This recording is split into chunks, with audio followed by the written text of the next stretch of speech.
The storm rolled in from the northeast like a living wall, black and churning, swallowing the Hindu Kush ridge by ridge.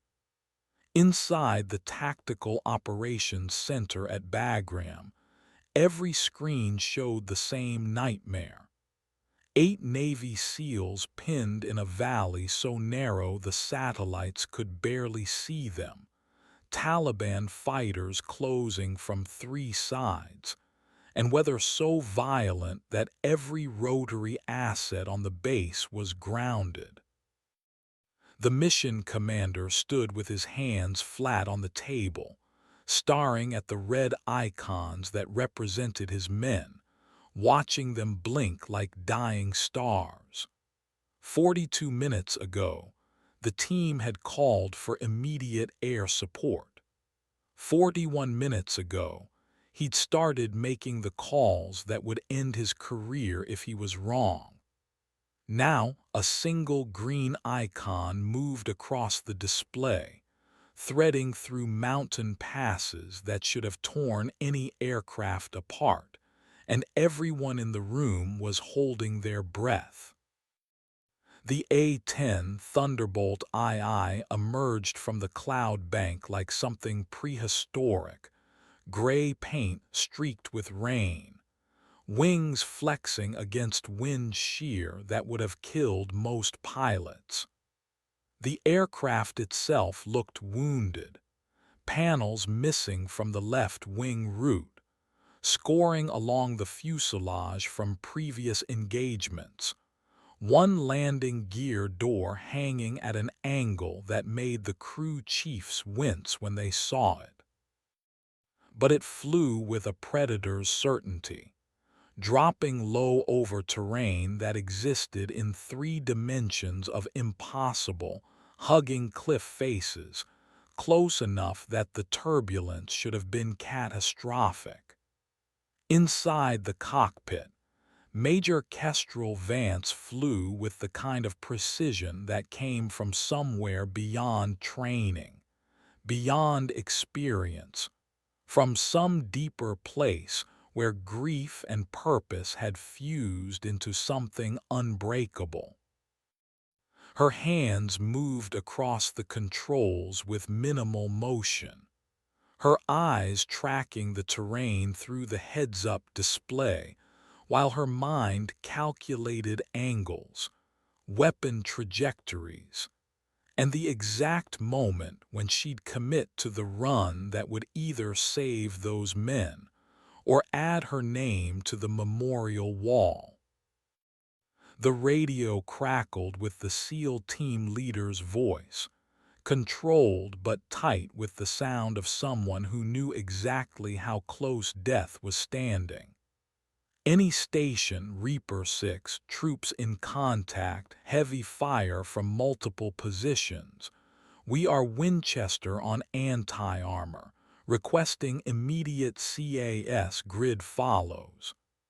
Kestrel's response came back flat, professional, almost bored. Reaper 6, Widow 2-1, I have your position, 30 seconds. The mission commander in the TOC felt something cold move through his chest. Widow. Everyone knew that call sign. Everyone knew the story. And everyone suddenly understood that whatever was about to happen in that valley was going to be remembered. The weather briefing that morning had been unambiguous. No fixed-wing operations, no exceptions, stand down until the front passed. Kestrel had listened in silence, then walked to her aircraft anyway, running through pre-flight checks while the squadron operations officer tried to explain regulations, weather minimums, and common sense. She'd looked at him exactly once, and whatever he'd seen in her eyes had made him step back and stop talking. That was 4 hours ago. Now she was threading her aircraft through mountains in zero visibility, hunting Taliban positions by memory and instinct, flying like someone who'd stopped caring about the difference between brave and suicidal. Her wingman had turned back after the second mountain pass, survival instinct overriding training, which meant she was alone in the storm with nothing but her aircraft, her weapons, and the voices of 8 men who were about to die if she failed. The A-10 had been designed for exactly this kind of impossible. While other aircraft relied on speed and stealth, the Warthog embraced brutality, armored cockpit, redundant systems, weapons built around a cannon so powerful the aircraft had to be designed around it rather than the other way around. It could absorb damage that would kill anything else and still bring its pilot home. But even the Warthog had limits, and Kestrel was pushing past every single one of them. The wind shear numbers were beyond red, beyond critical, into ranges that existed only in safety briefings about what never to attempt. Her altitude was measured in feet above the rocks rather than hundreds, her airspeed fluctuating wildly as gusts hammered the airframe, and her weapons system was tracking targets she couldn't see through instruments that were screaming warnings about every parameter being exceeded. She ignored all of it, focusing instead on the rhythm of combat, the pattern she'd learned in 3 deployments that had cost her everything except the ability to do exactly this. The SEAL team's position was textbook bad, a dried riverbed surrounded by high ground, perfect for ambush, impossible to defend. They'd been moving to extract a high-value target when the trap had sprung, and now they were paying the price for someone else's intelligence failure. Kestrel could see the tactical display in her mind even without the broken data link. Enemy fighters in the rocks above, machine gun positions commanding every approach, and her men compressed into a kill zone maybe 40 meters across. The math was simple and terrible. Gun runs would require her to fly perpendicular to the ridgeline, exposing herself to the same fire that was chewing up the SEALs. Rockets meant coming in at an angle that would put her in a valley with no room to maneuver, and no second chances. Either way, she'd get exactly one pass before the weather or the enemy or simple physics killed her. She studied the terrain, her mind running calculations that had nothing to do with computers and everything to do with the kind of understanding that came from living in the edge space between life and death for so long that you started to recognize its patterns. Widow 2-1, Reaper 6, I need gun runs on the western ridge. We're taking casualties, how copy? The SEAL's voice had changed, faster now, the professional calm cracking just enough to show the fear underneath. Kestrel checked her ammunition counter. 1,100 rounds of 30mm depleted uranium, enough for maybe 3 sustained bursts, each one representing 2 seconds of a sound like God tearing metal. Reaper 6, Widow, I copy Western Ridge. Be advised weather is below minimums. My visibility is approximately 0, marking your position with smoke. Stand by. She toggled the release for a white phosphorus marker, watched it arc down toward the SEAL position through the storm, a tiny flare of light in the darkness that gave her exactly the reference point she needed. Then she rolled the A-10 inverted, pulled the nose down toward terrain she couldn't see, and committed to the attack run that everyone in the TOC was certain would be her last. The descent felt like falling through layers of the world's anger. Wind slammed the aircraft sideways hard enough that her helmet hit the canopy rail. Rain hammered the windscreen until visibility went from bad to theoretical. Her altitude unwound like a countdown to extinction. 2,000 feet, 1,500, 1,500. The ground proximity warning system screamed at her to pull up, that impacts were measured in seconds now, that she'd left the edge of survivable and entered the space beyond. She ignored it, focusing instead on the mental picture she'd built of the valley, trusting muscle memory and 3,000 hours in the aircraft to put her exactly where she needed to be.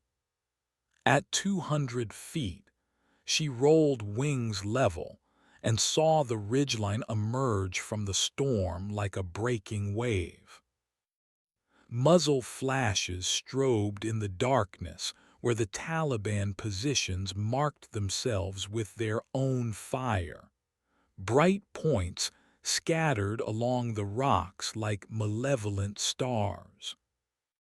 The targeting pipper settled over the first position with the certainty of fate. Kestrel's finger found the trigger, and the GAU-8 Avenger cannon came alive with a sound that defied description. Part chainsaw, part earthquake, part dragon's roar. The aircraft shuddered as hydraulics fed 30-millimeter rounds through 7 rotating barrels at a rate that turned ammunition into a continuous stream of destruction.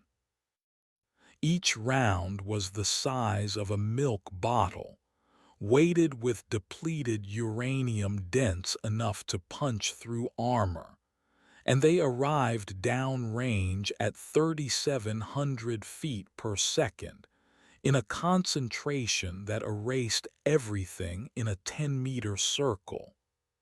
The rocks where the Taliban had been firing dissolved into dust and fragments. The sound reached the valley floor half a second later, a sustained brrrrrt that made the SEALs press themselves into the dirt even though they'd called for it, even though they knew it was friendly.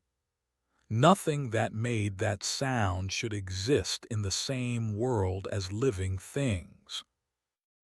Kestrel walked the fire along the ridgeline with surgeon precision, her hand moving the stick in tiny increments that shifted the death stream across enemy positions like she was painting with violence. 2 seconds. 3. 4. The ammunition counter unwound faster than her airspeed indicator. 900 rounds, 700, 500. Then she was through the target area and pulling up hard, fighting the controls as wind shear tried to slam her into the opposite cliff face, her aircraft bucking like something alive and angry.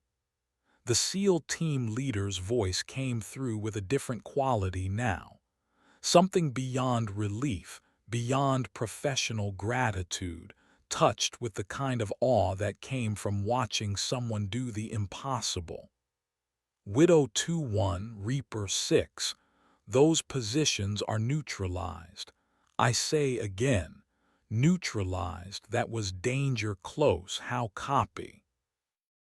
She didn't answer immediately, too busy fighting the aircraft back to something like controlled flight, her arms burning from the strain of holding the stick steady against forces that wanted to tear the warthog apart.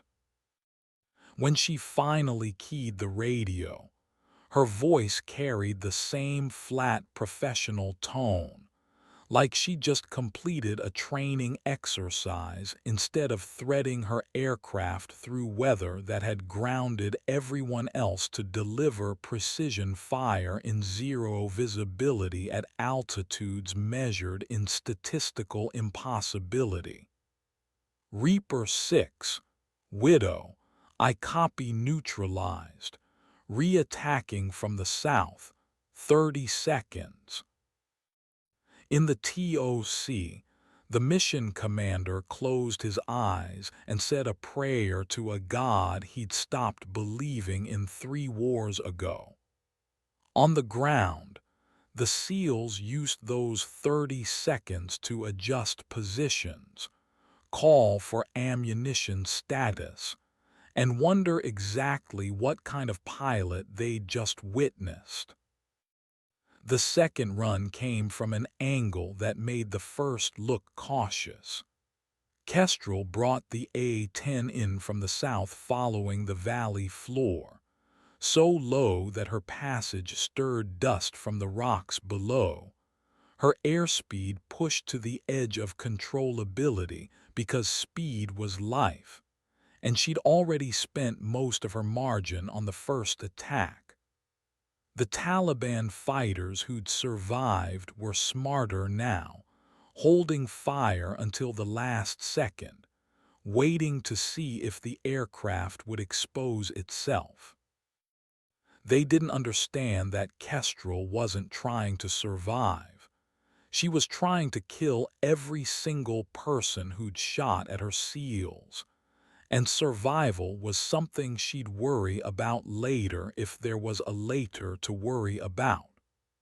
The targeting system had degraded to manual backup, the storm playing hell with electronics, which meant she was aiming by instinct and geometry, trusting the same part of her brain that knew how to breathe. The eastern positions opened up as she committed to the pass, tracer fire rising through the rain like strings of angry pearls. She ignored them, focusing on the larger picture. Machine gun nest at the base of the ridge, RPG team on the outcropping above, what looked like a technical vehicle trying to maneuver into a better firing position. The Pipper settled over the machine gun nest first. Another burst from the GAU-8, shorter this time, ammunition becoming precious now. The nest disappeared in a fountain of pulverized rock. She adjusted, walked fire up the ridge to catch the RPG team as they tried to relocate, watched them scatter and fall. Then she toggled to rockets, let the computer give her a firing solution it probably didn't trust, and punched off a pair of Hydra 70s that streaked through the storm with smoke trails like dragon's breath.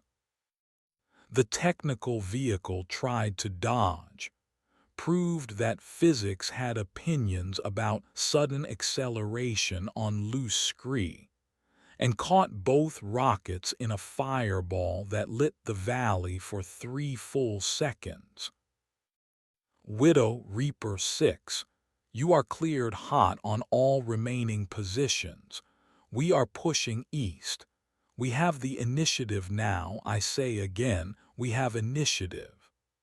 The SEAL's voice carried something new, not relief, not gratitude, but the sound of a professional warrior recognizing another professional who just changed the entire tactical picture through nothing but skill and absolute commitment.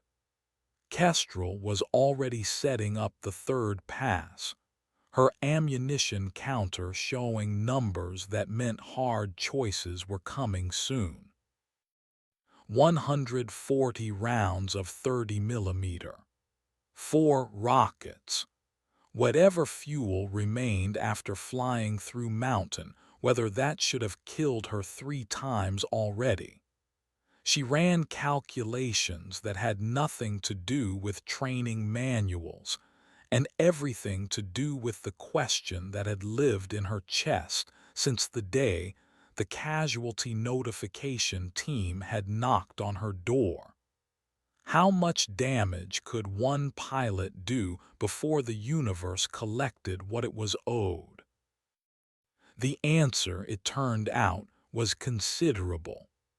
The third pass caught a Taliban reinforcement group moving down the northern slope, fighters who thought the storm gave them cover, who didn't understand that Kestrel was hunting by different rules now.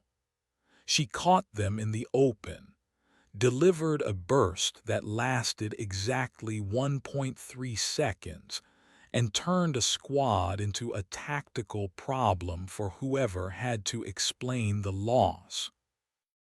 The fourth pass destroyed a mortar position that had been walking rounds toward the SEAL team with patient geometry. The fifth pass, performed on vapors and what her crew chief would later call pure spite, eliminated a sniper team that had found an angle on the American position and was lining up shots with professional patience. By the time she pulled off target for the final time, her fuel state was measured in minutes, her ammunition was gone, and her aircraft had accumulated damage from the storm that made the crew chiefs go pale when they finally saw it on the ramp. But the valley belonged to the SEALs now, the enemy either dead or scattered into mountains where they'd spend the next 3 days explaining to their commanders how 8 Americans had held against 40 in a kill zone that should have been certain death. Kestrel pointed the A-10 east toward Bagram, climbing out of the valley with the last of her fuel, and keyed the radio one final time. Reaper 6, Widow 2-1 is Winchester, bingo fuel, egressing to base, good hunting. The response came back after a pause just long enough to be meaningful. Widow Reaper 6, we owe you one. When you're back on the ground, first round is on us. That was something else. She didn't respond, because there was nothing to say that wouldn't sound like she was seeking recognition for what was simply the job. But as she climbed through the storm layer, fighting the controls in air that wanted to kill her even now, with the mission complete and the SEALs moving to extract their target, something small and sharp twisted in her chest. Not pride. Pride required a kind of self-regard she'd lost access to. Not satisfaction. The work was too bloody for that. Maybe just acknowledgement that, for 15 minutes in a valley in the Hindu Kush, with weather that grounded everyone else and odds that made survival theoretical, she'd been exactly what her aircraft and her training and her losses had shaped her to be. A weapon with purpose, precise and terrible, delivering death to people who'd chosen to make war in a place where America's sons had no business dying. It would have to be enough, because enough was all there ever was anymore.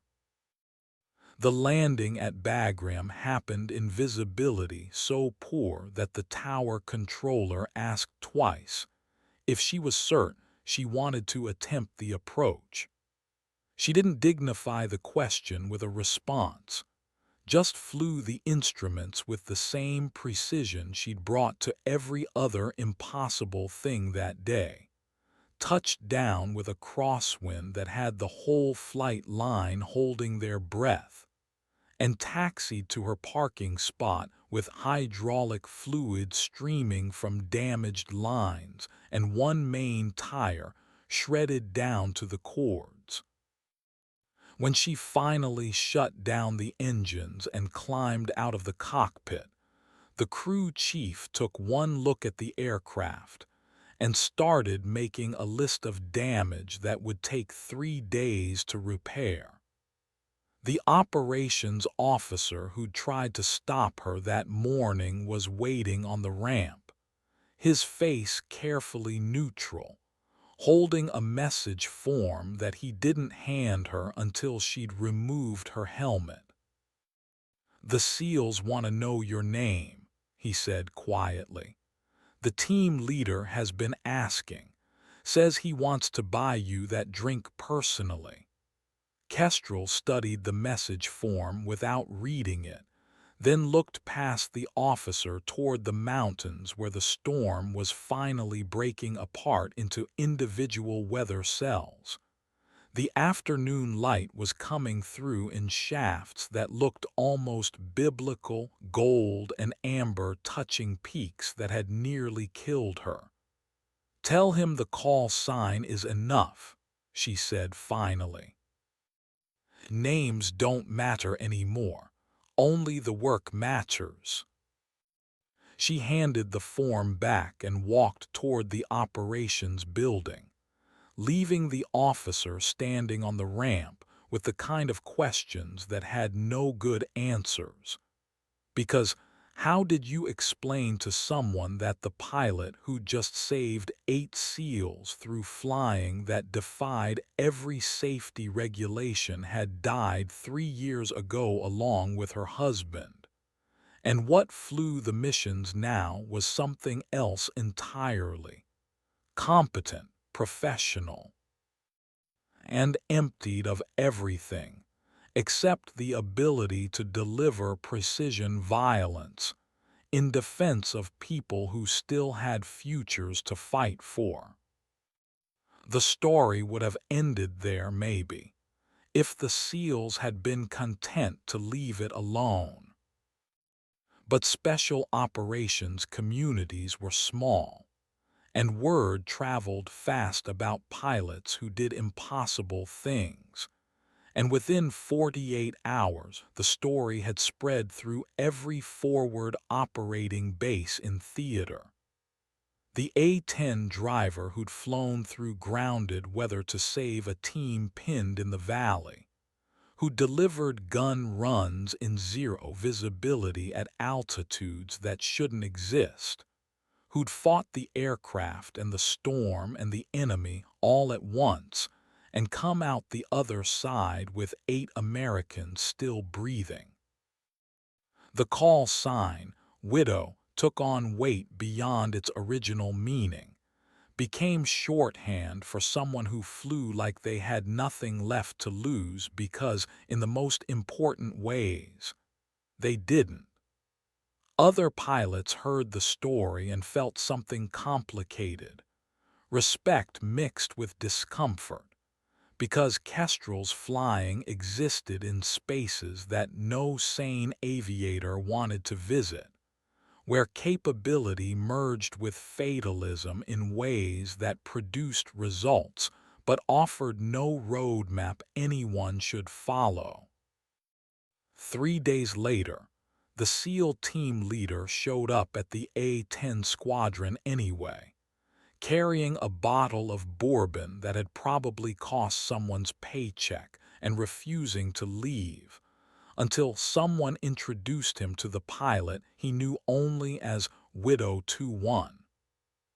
The squadron commander had tried to deflect, but you didn't tell Navy SEALs no when they decided something was important. And eventually Kestrel had been summoned to the commander's office to meet the man whose life she'd saved. He was younger than his voice had suggested, maybe 30, with the kind of weathered competence that came from 6 deployments and wounds that had stopped being memorable. He looked at her for a long moment, then set the bourbon on the desk and extended his hand. "Lieutenant Commander John Raines," he said, "I wanted to thank you personally for pulling our asses out of that valley. We counted 43 enemy casualties in the positions you hit. You saved all 8 of us, maybe saved the mission, definitely saved me from having to write letters to 8 families. That kind of flying deserves recognition." Kestrel shook his hand with the minimum pressure required for politeness, then released it and stepped back to a distance that was professional but not friendly. "Major Kestrel Vance," she said, "the flying was adequate for the mission requirements. No recognition necessary." Raines looked at her with the expression of someone who'd encountered many kinds of warriors but was seeing a new species. "Adequate," he repeated. "Ma'am, with respect, I've been doing this for 12 years. I've worked with every kind of CAS platform, every branch, every nationality. What you did in that storm wasn't adequate. It was legendary. The other pilots wouldn't fly. You did, and you made it look easy." Something moved behind Kestrel's eyes, quick as a shadow gone before it could be identified. "It wasn't easy," she said quietly. "It was necessary. There's a difference."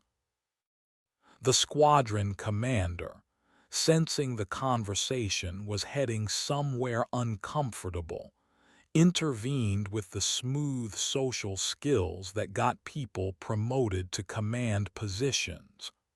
"What the major means is that we train for these scenarios, Lieutenant Commander. The A-10 is built for adverse conditions, and Major Vance is one of our most experienced pilots. The mission was executed according to—" Kestrel cut him off with a look, then turned back to Raines. "I flew the mission because you called for help and everyone else said no. I delivered the ordnance because my aircraft was designed for exactly that environment and I had the hours to make it work.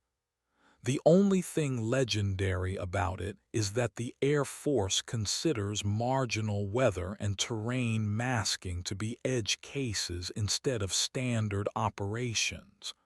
I did my job. You did yours. The mission succeeded. Anything beyond that is Hollywood storytelling." She moved toward the door, the conversation clearly over in her mind, but Raines spoke again before she could leave. "Your call sign," he said. "Widow, how long?" The question landed in the office like ordnance, changing the air pressure, making the squadron commander wish he was somewhere else. Kestrel stopped with her hand on the door, her back to both men, and the silence stretched long enough that Raines started to apologize.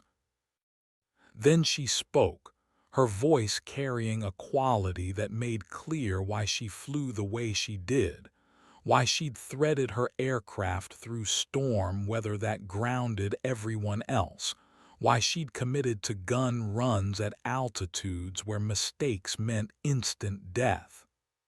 3 years, 4 months, she said. Strike Eagle crew shot down over Syria, no recovery possible. He was the WSO, I was. Somewhere else, flying different missions, being safe. She didn't turn around, didn't offer any more details, just opened the door and walked out, leaving Raines standing in the commander's office with the kind of understanding that explained everything and helped nothing. The Bourbon stayed on the commander's desk, unopened, because Kestrel never came back for it and Raines eventually retrieved it with apologies, understanding that some debts couldn't be paid with alcohol and gratitude. But the story continued to spread, and with each retelling it acquired new details, some accurate, most embellished, until the truth became indistinguishable from the legend. The pilots who'd refused to fly that day because of weather found themselves on the receiving end of questions about risk assessment and mission dedication. The commanders who'd approved Kestrel's solo flight found themselves filing reports about regulations and exceptions and the difference between courage and recklessness. And Kestrel herself found that her call sign had become famous in ways that made her uncomfortable, because fame required being seen, and she'd spent 3 years trying to disappear into the work, to become nothing but the aircraft and the mission, and the steady accumulation of ordnance delivered with precision on behalf of people who still had something to live for. The SEALs, though, they understood in ways the Air Force never quite would. Raines put the word out through the special operations community. Widow 21 was cleared hot for any mission, any time, any conditions. If you needed CAS and the weather was shit and the tactical picture was impossible, you called for the A-10 driver who flew like death owed her money and she was collecting with interest. Within a month, Kestrel had flown support for 3 more SEAL operations, 2 Marine reconnaissance teams, and a Delta Force direct action mission that officially never happened. Each time, she showed up in conditions that grounded other aircraft, delivered ordnance with the kind of precision that made grown men religious, and disappeared back to base with minimal radio communication and zero interest in debriefs beyond the tactical necessary. She was becoming mythical, which was ironic because myths were supposed to be about people who'd done extraordinary things and lived to become heroes. And Kestrel was fairly certain she'd stopped being alive in any meaningful sense the day they'd handed her the folded flag and the words that were supposed to make loss comprehensible. The squadron tried to mandate counseling, because flying like Kestrel flew suggested someone with an inadequate regard for self-preservation, which was Air Force code for suicidal ideation, which meant paperwork and medical holds, and all the bureaucratic machinery designed to protect pilots from themselves.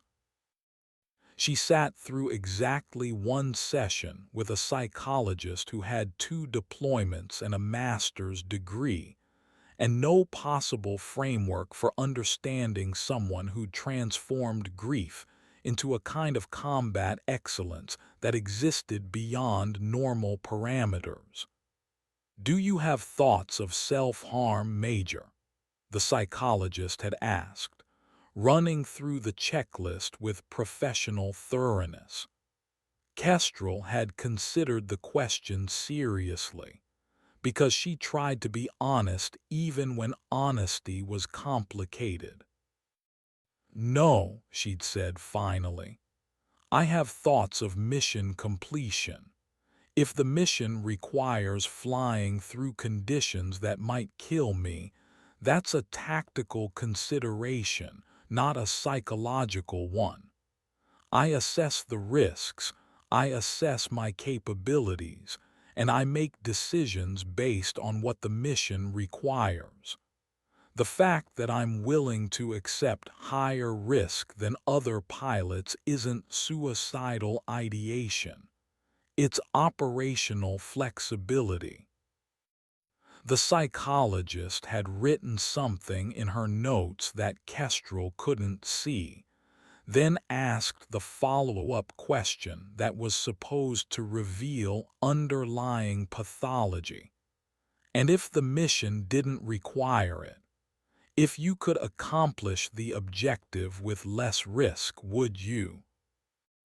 Kestrel had smiled then, a small expression without humor, and said something that ended the counseling mandate and got her cleared for flight status with a note in her record about mission-focused personality with high-risk tolerance, but no indicators of self-destructive behavior. She'd said, "Doc, I fly an A-10. The aircraft was designed to come home full of holes with half its systems dead and one engine shut down. Taking less risk would mean I'm not using the platform properly. The jet can handle more damage than most pilots are willing to test. I just happen to be willing to test it. That's not a death wish. That's understanding my aircraft's capabilities better than the manual does." 2 months after the SEAL rescue, the wing commander called Kestrel into his office for a conversation that wasn't quite a counseling session and wasn't quite a performance review, but occupied some uncomfortable space between. "I'm hearing things," he said without preamble. "Good things mostly. About your CAS work, your precision, your willingness to fly when others won't. The special operations community thinks you walk on water. But I'm also hearing that you're taking risks that concern your squadron leadership, that you're flying in weather that explicitly violates our operational parameters, that you're interpreting acceptable risk in ways that seem designed to test mortality rather than complete missions." He paused, studying her across the desk with the expression of someone trying to solve an equation that kept producing impossible answers. "I need to know if you're okay, Major." Not in the Air Force-mandated counseling checkbox way. In the actual human way. Because the flying you're doing requires someone who wants to come home, and I'm not sure that's you anymore. The question deserved honesty, so Kestrel gave it to him. "Sir, I'm not okay. I haven't been okay since they pulled the ejection seat out of what was left of my husband's aircraft and told me there wasn't enough left to bury. But I'm functional. I fly the missions. I bring the jet home.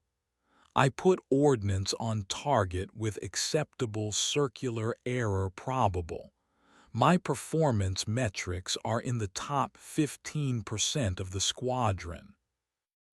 Whatever is broken inside me doesn't affect my ability to execute the mission.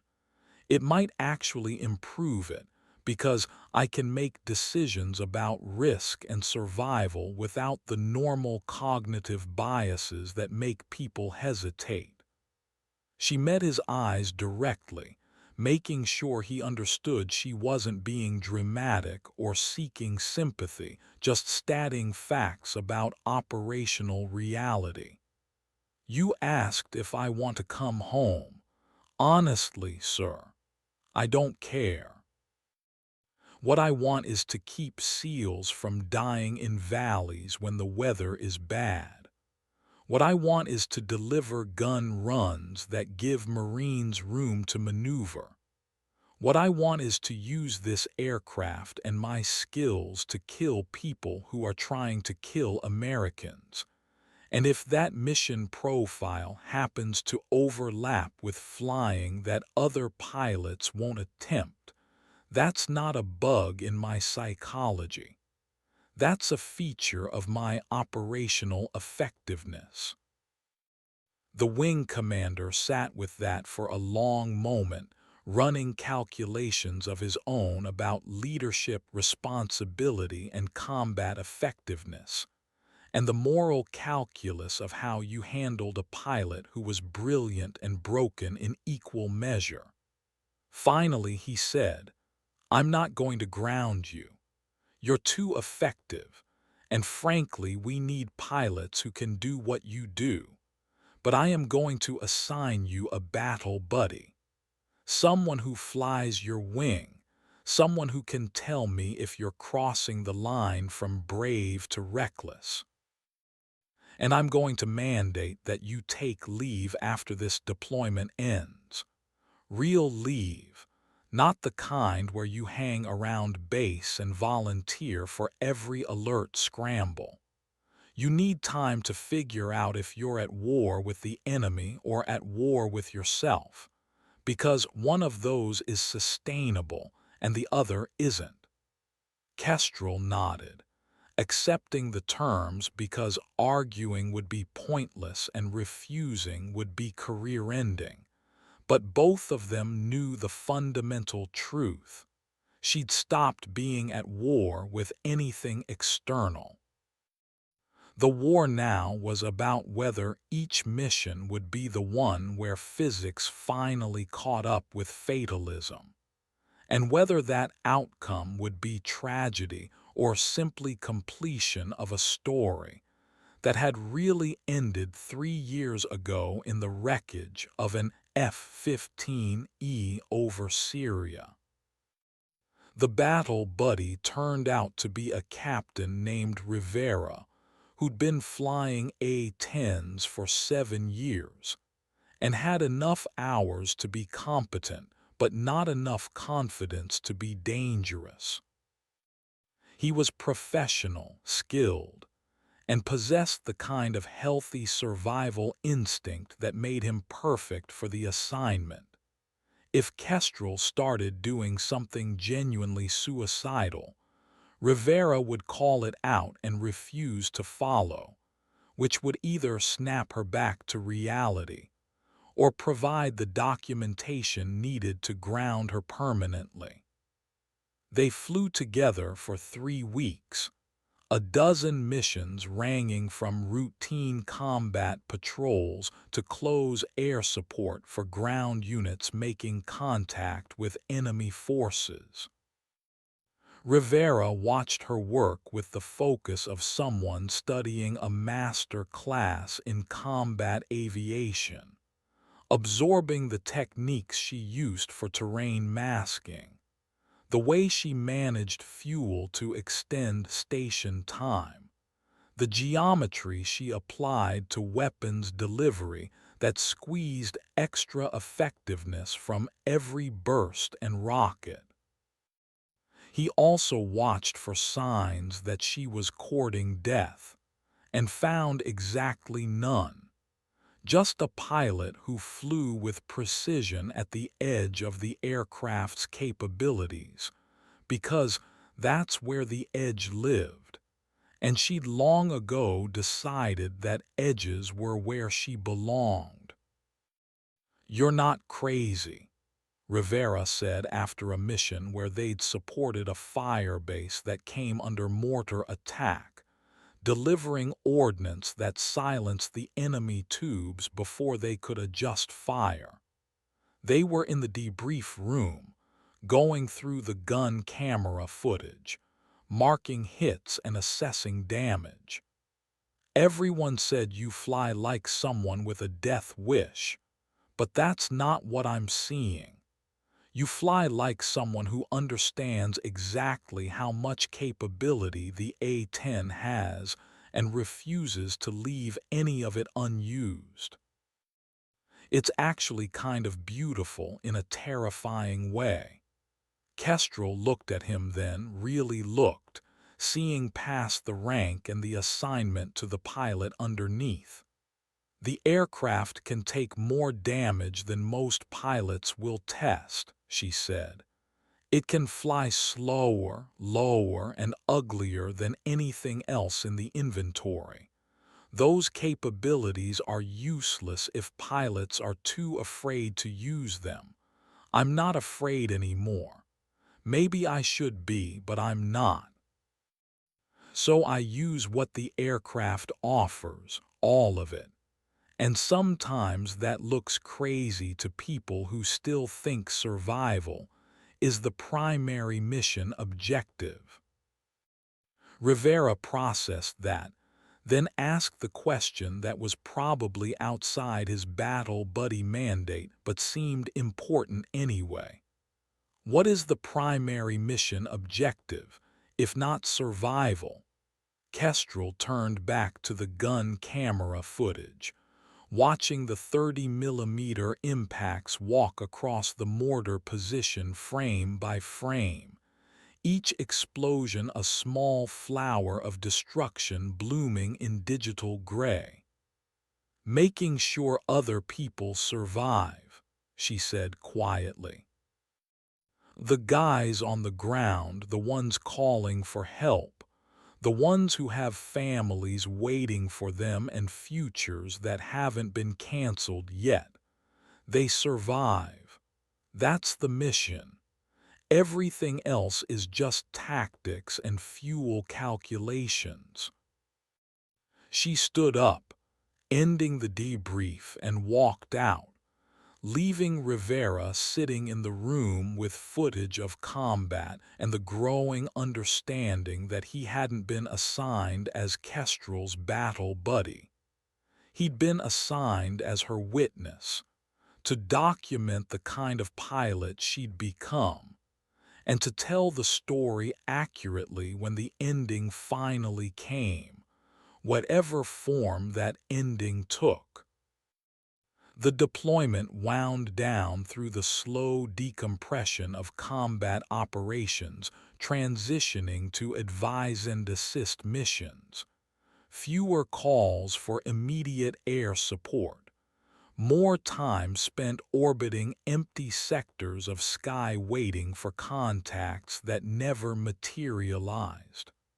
For most pilots, it was a relief, the chance to relax, to stop flying at the edge, to remember what normal felt like.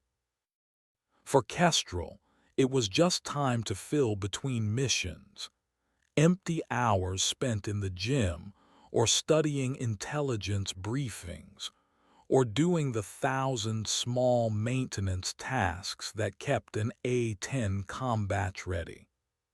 Rivera continued flying her wing, but the mandate had shifted from oversight to simply partnership, and he found himself learning from someone who'd gone so far past the textbook that she was practically rewriting it with each mission. The way she read terrain, using ridge lines and valley floors to mask approaches. The radio discipline that kept communications brief and professional even when circumstances were desperate. The weapons employment that made every round count because ammunition was finite and the enemy was not. One mission near the end of the deployment crystallized everything Rivera had been learning into a moment of perfect clarity. They were supporting a Green Beret team in the Korangal Valley, terrain so hostile that even the satellites seemed reluctant to look at it directly, flying through weather that wasn't quite bad enough to ground them, but definitely bad enough to make every minute uncomfortable. The team had made contact with an enemy force. Nothing extraordinary, just the usual dance of firefight and maneuver. But their air controller was new and scared, and his radio calls were deteriorating into barely controlled panic as the situation evolved faster than his training had prepared him to handle. Kestrel had listened to exactly 30 seconds of the broken communications before she'd gently taken over, her voice cutting through the noise with the calm authority of someone who'd done this 100 times. Ground team, Widow 2-1, I have your position. I can see the engagement area. Talk me onto your target using cardinal directions from your location. Take a breath. You're doing fine. The change was immediate and obvious. The air controller's voice steadied.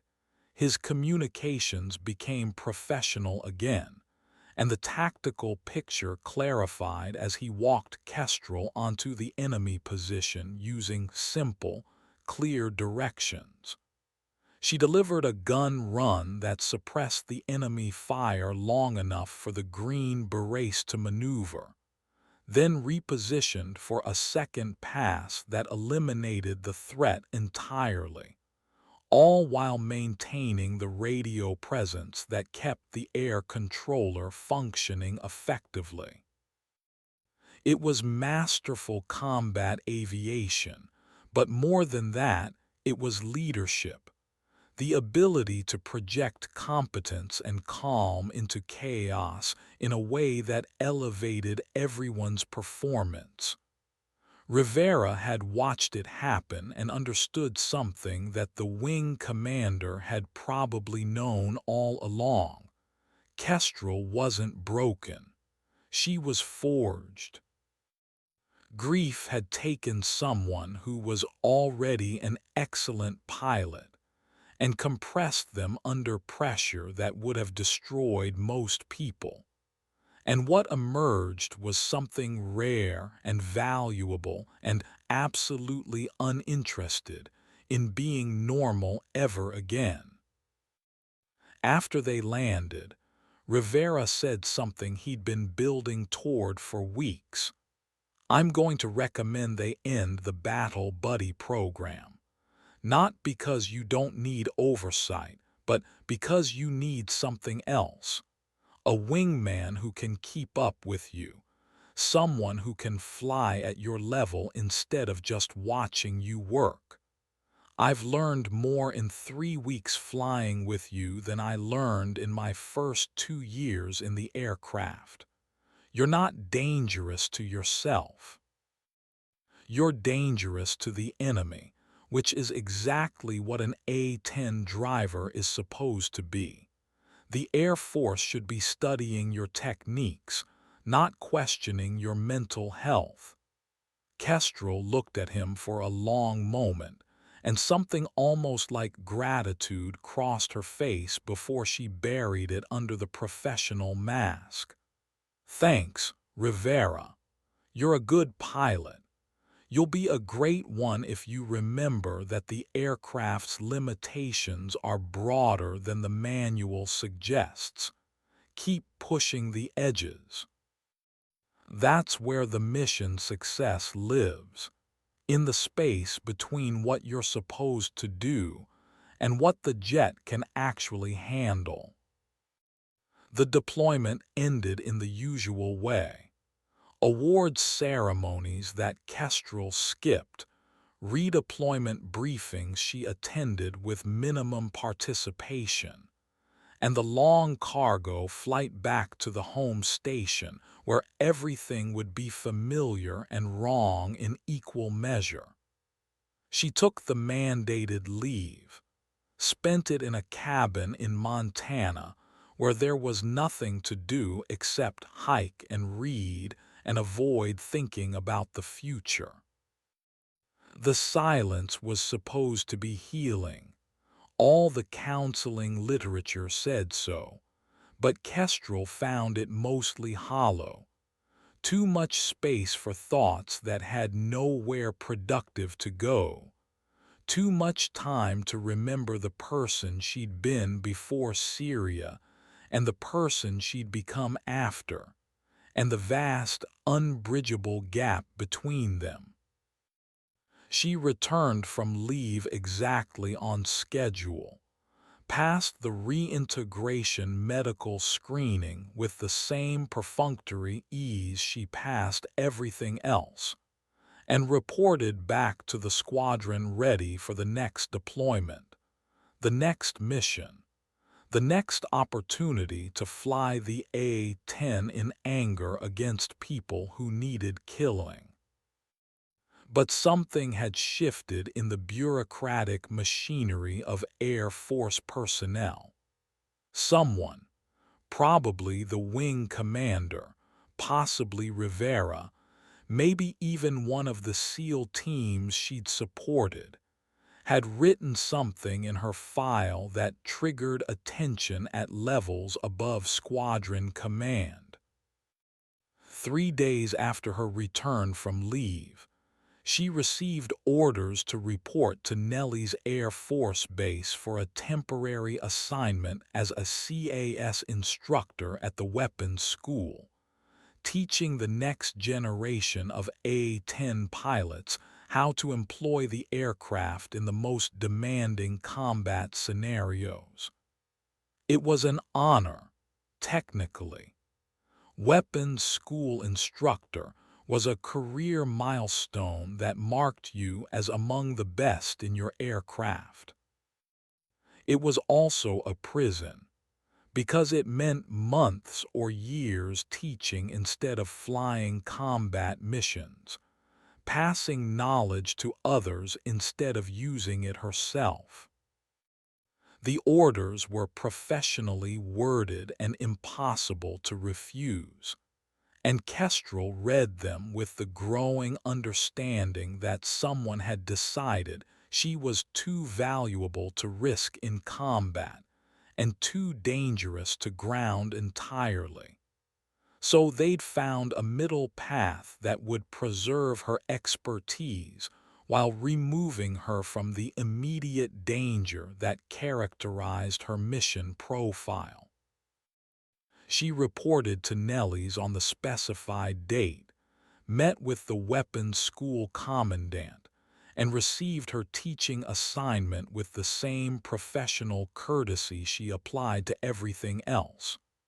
But that night, alone in temporary quarters on a base that felt wrong because it was too safe, too far from anything that mattered, she sat on the edge of the bed and let herself feel the full weight of what had been taken from her. Not the combat, though she'd miss that. Not the adrenaline, though that too. But the purpose, the clean, clear sense that every mission mattered, that her skills and her aircraft and her willingness to fly in conditions that grounded others translated directly into Americans going home alive. Teaching was important. She understood that intellectually.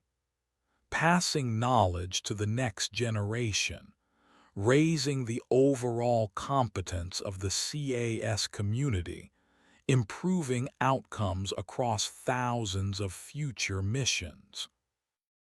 But it was abstract, disconnected, once removed from the immediate reality of SEALs pinned in valleys calling for help that only she was willing to provide.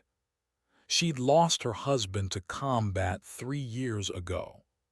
Now, in a different way, she was losing the only thing that had made sense in the aftermath: the ability to fly missions that honored his sacrifice by ensuring others didn't make the same one.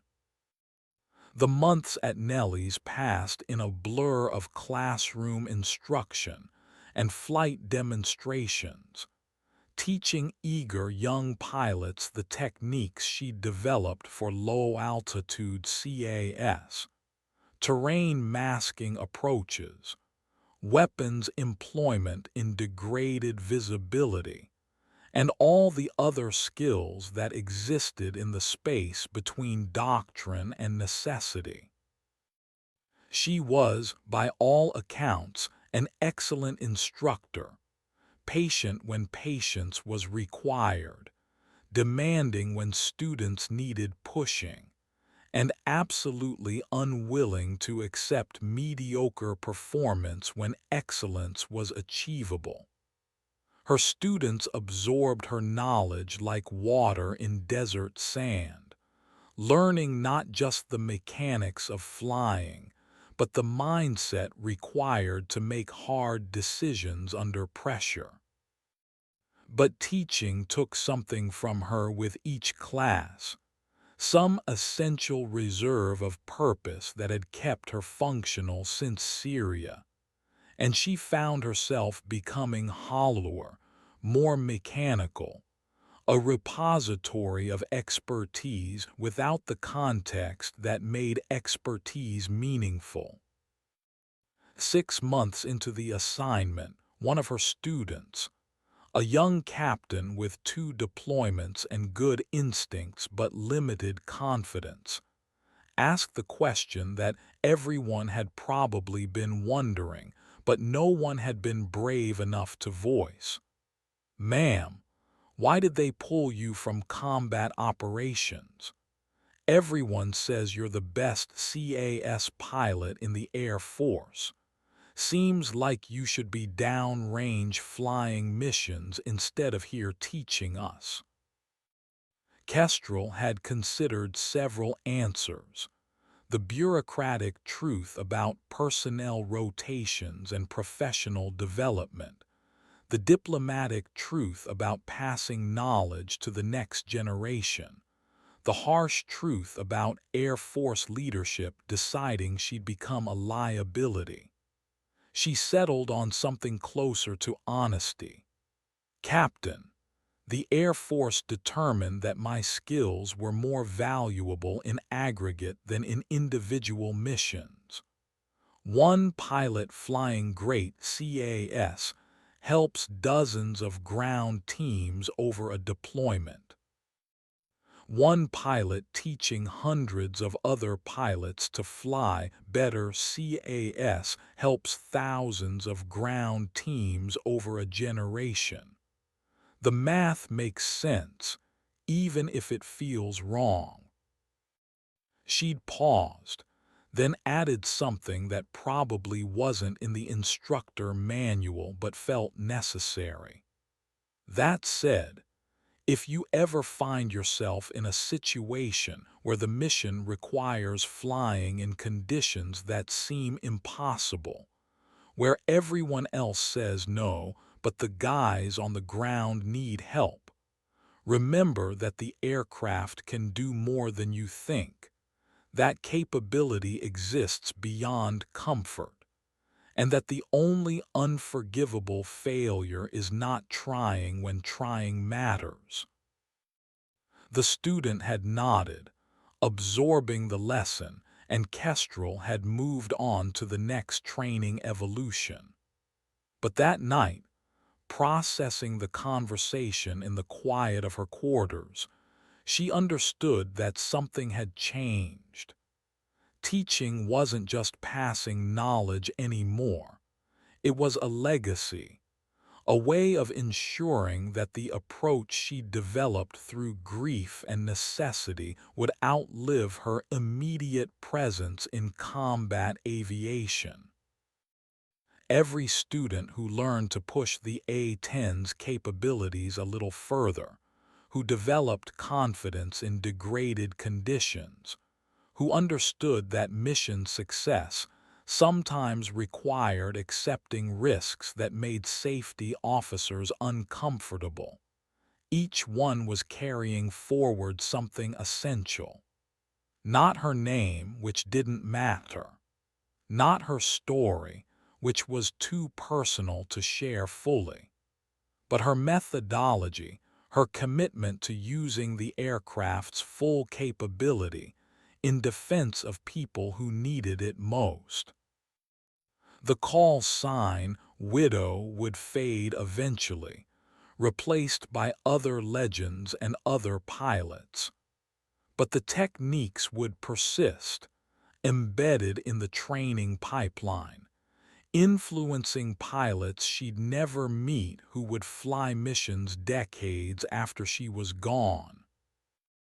3 years after the SEAL rescue in the Hindu Kush, 6 years after Syria, after the folded flag, after everything ended and restarted in a new configuration, the commandant of the weapons school called Kestrel to his office with news that was simultaneously expected and devastating.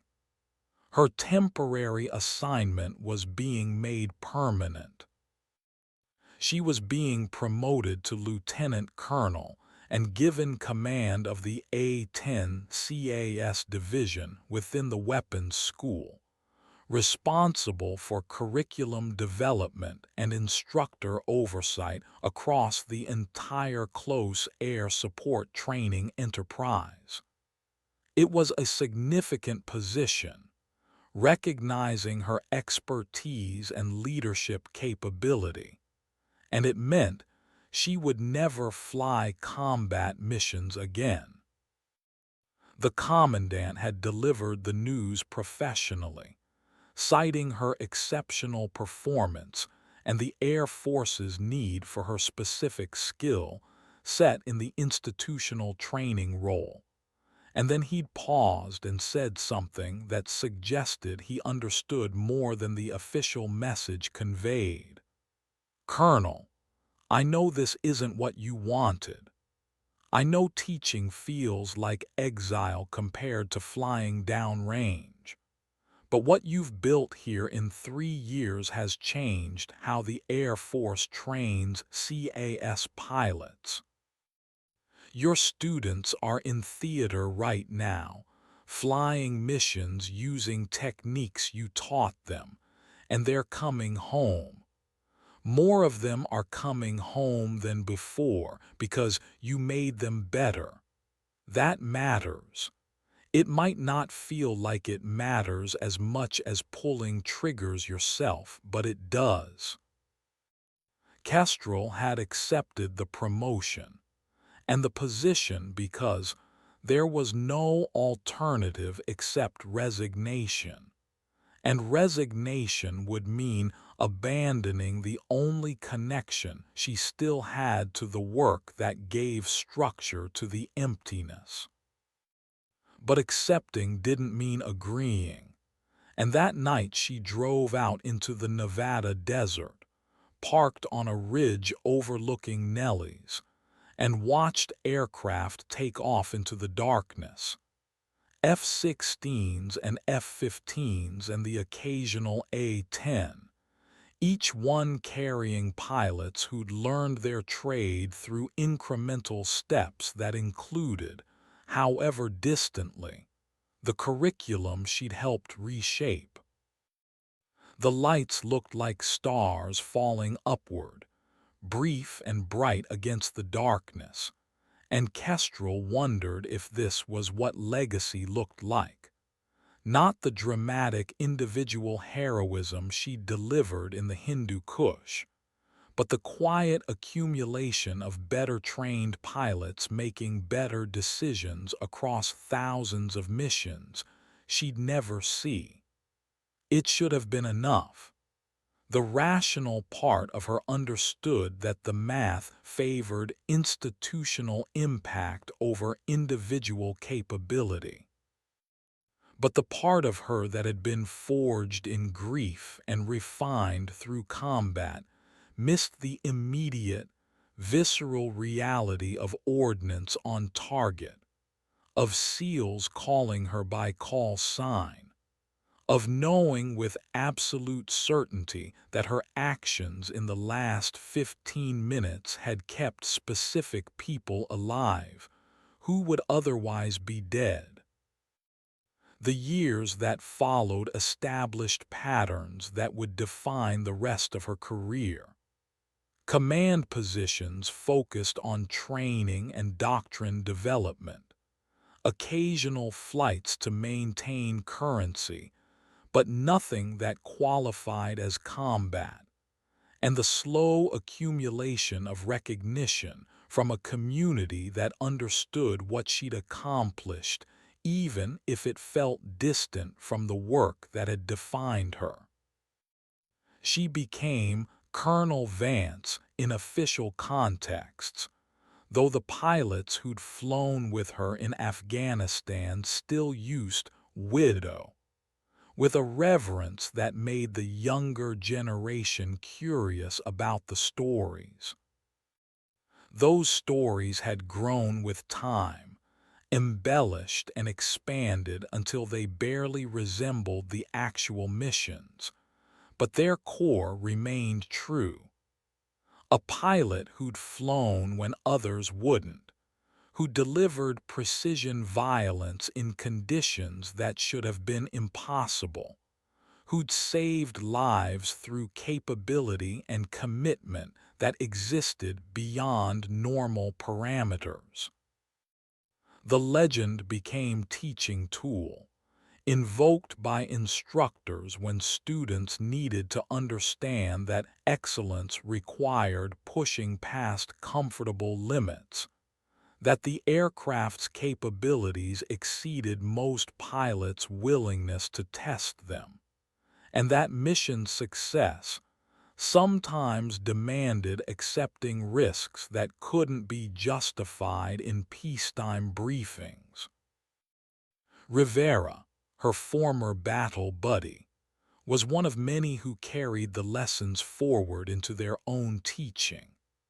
Now a major himself, assigned to an operational squadron, he'd brief new pilots on CAS procedures and tell them about flying with Widow 2-1, about watching her thread an A-10 through mountain valleys in weather that had grounded the entire theater except her, about the radio presence that could calm panicked air controllers, and the weapons employment that made every round count. She taught me that the manual is the starting point, not the limit, he'd tell them. That the A-10 can do more than you think, that capability exists in the margins between comfortable and possible, and that your job is to know where those margins are so you can use them when it matters. Some of the pilots would look skeptical. They'd seen the safety briefings, knew the regulations, understood that pushing aircraft beyond tested parameters was how you got killed. But others would hear something deeper in Rivera's words, would recognize that combat required different calculus than training, and would file the lessons away for future reference, when the mission would demand more than the manual provided. 10 years after Syria, 8 years after the Hindu Kush, Kestrel sat in her office at Nellie's reviewing after-action reports from the latest deployment cycles, tracking CAS effectiveness metrics across the various theaters where A-10s were employed. The statistics showed steady improvement in accuracy, response time, and mission success rates, incremental gains that represented thousands of training hours and hundreds of instructor refinements to the curriculum she'd helped establish. It should have been satisfying, proof that the institutional approach worked, that her exile from combat had produced measurable benefits for the broader community. Instead, it felt like reading someone else's story, clinical and distant, numbers on spreadsheets that failed to capture the reality of SEALs calling for help or Marines taking fire or any of the immediate desperate circumstances that made CAS matter.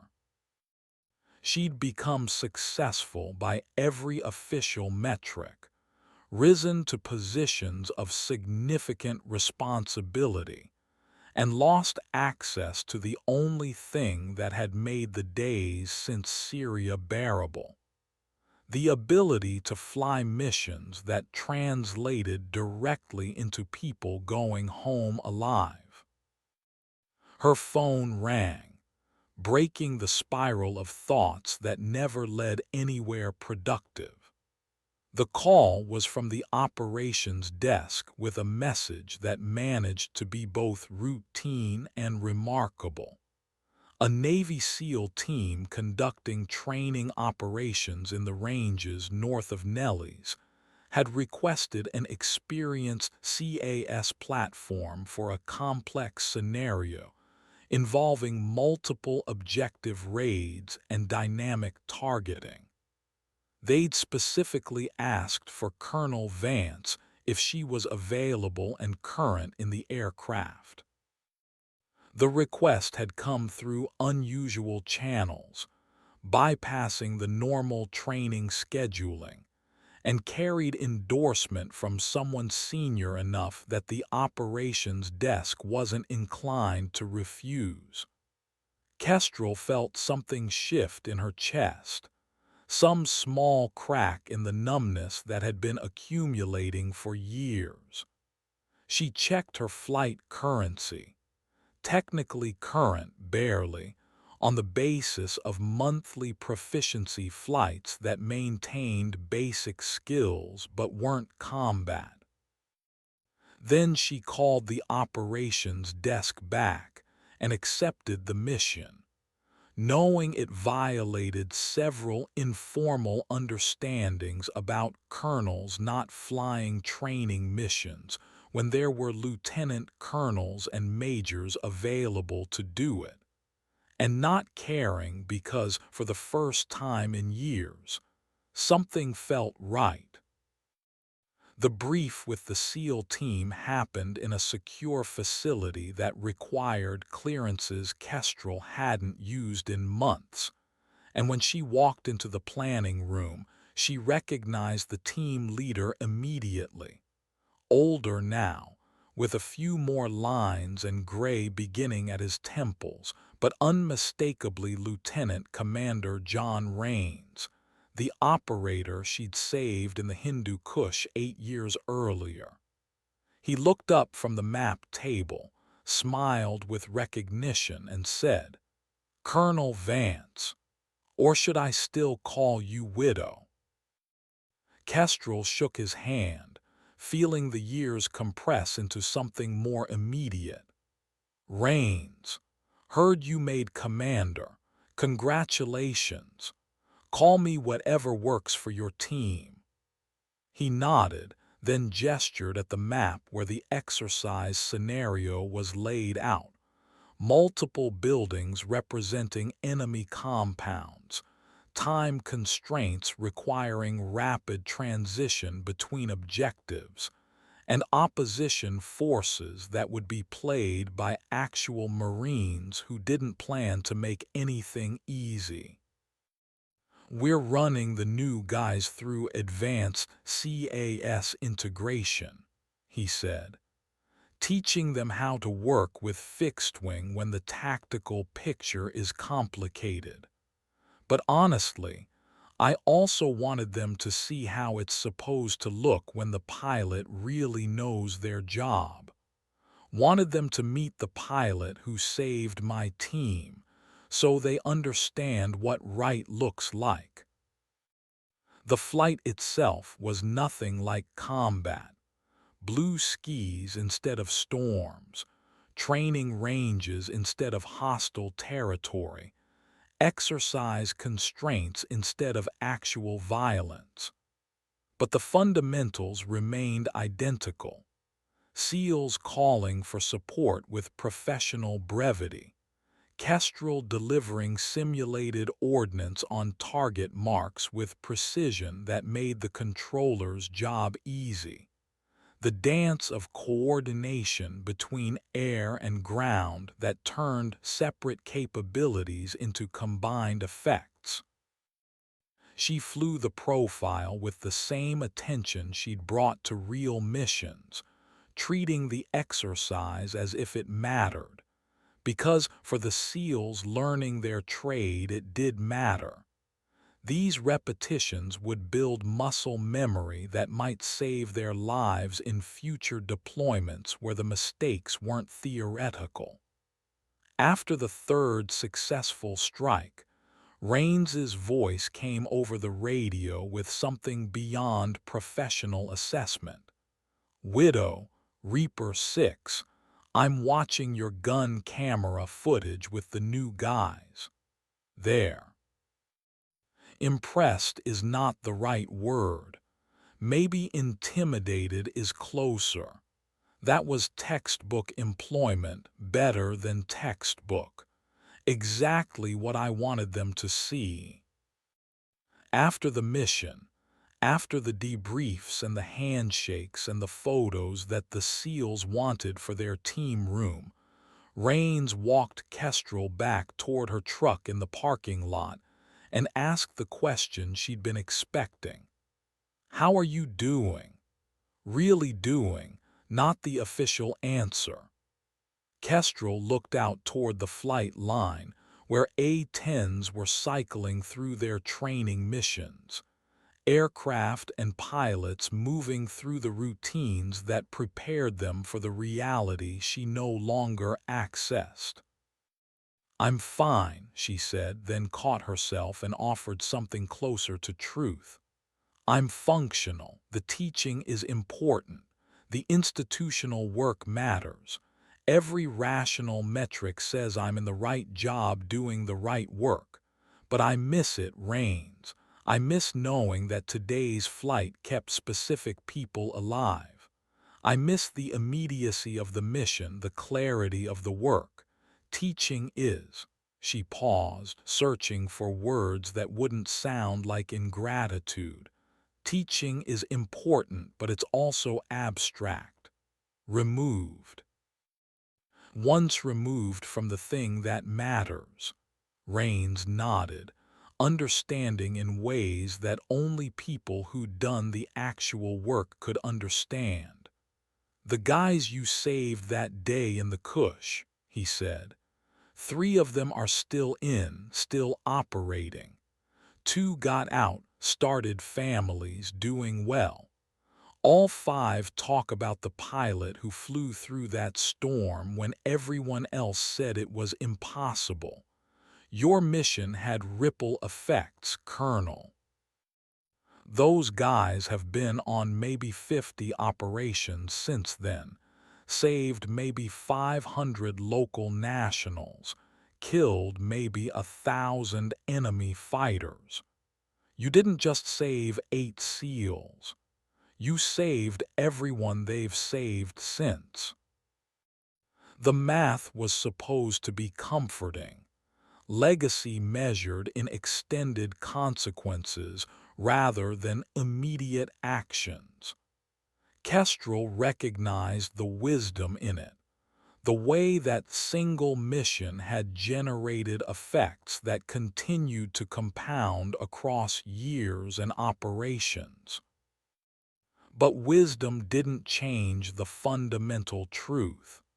She missed the work, missed being at the edge where her skills translated directly into mission success, missed the person she'd been when the missions were immediate and the losses were still fresh enough to be transformative rather than just the permanent background of existence. She thanked Raines for the kind words, for requesting her specifically for the training mission, for remembering after 8 years that call signs and capabilities sometimes mattered more than rank and position. Then she drove back to Nellie's. filed the post-flight paperwork, and returned to her office where after-action reports and curriculum development awaited, the important institutional work that kept her connected to the enterprise while removing her from its most essential expression. That night, though, something was different. The conversation with Rains had disturbed something that had been settling, had reminded her that the missions she'd flown still mattered to the people she'd saved.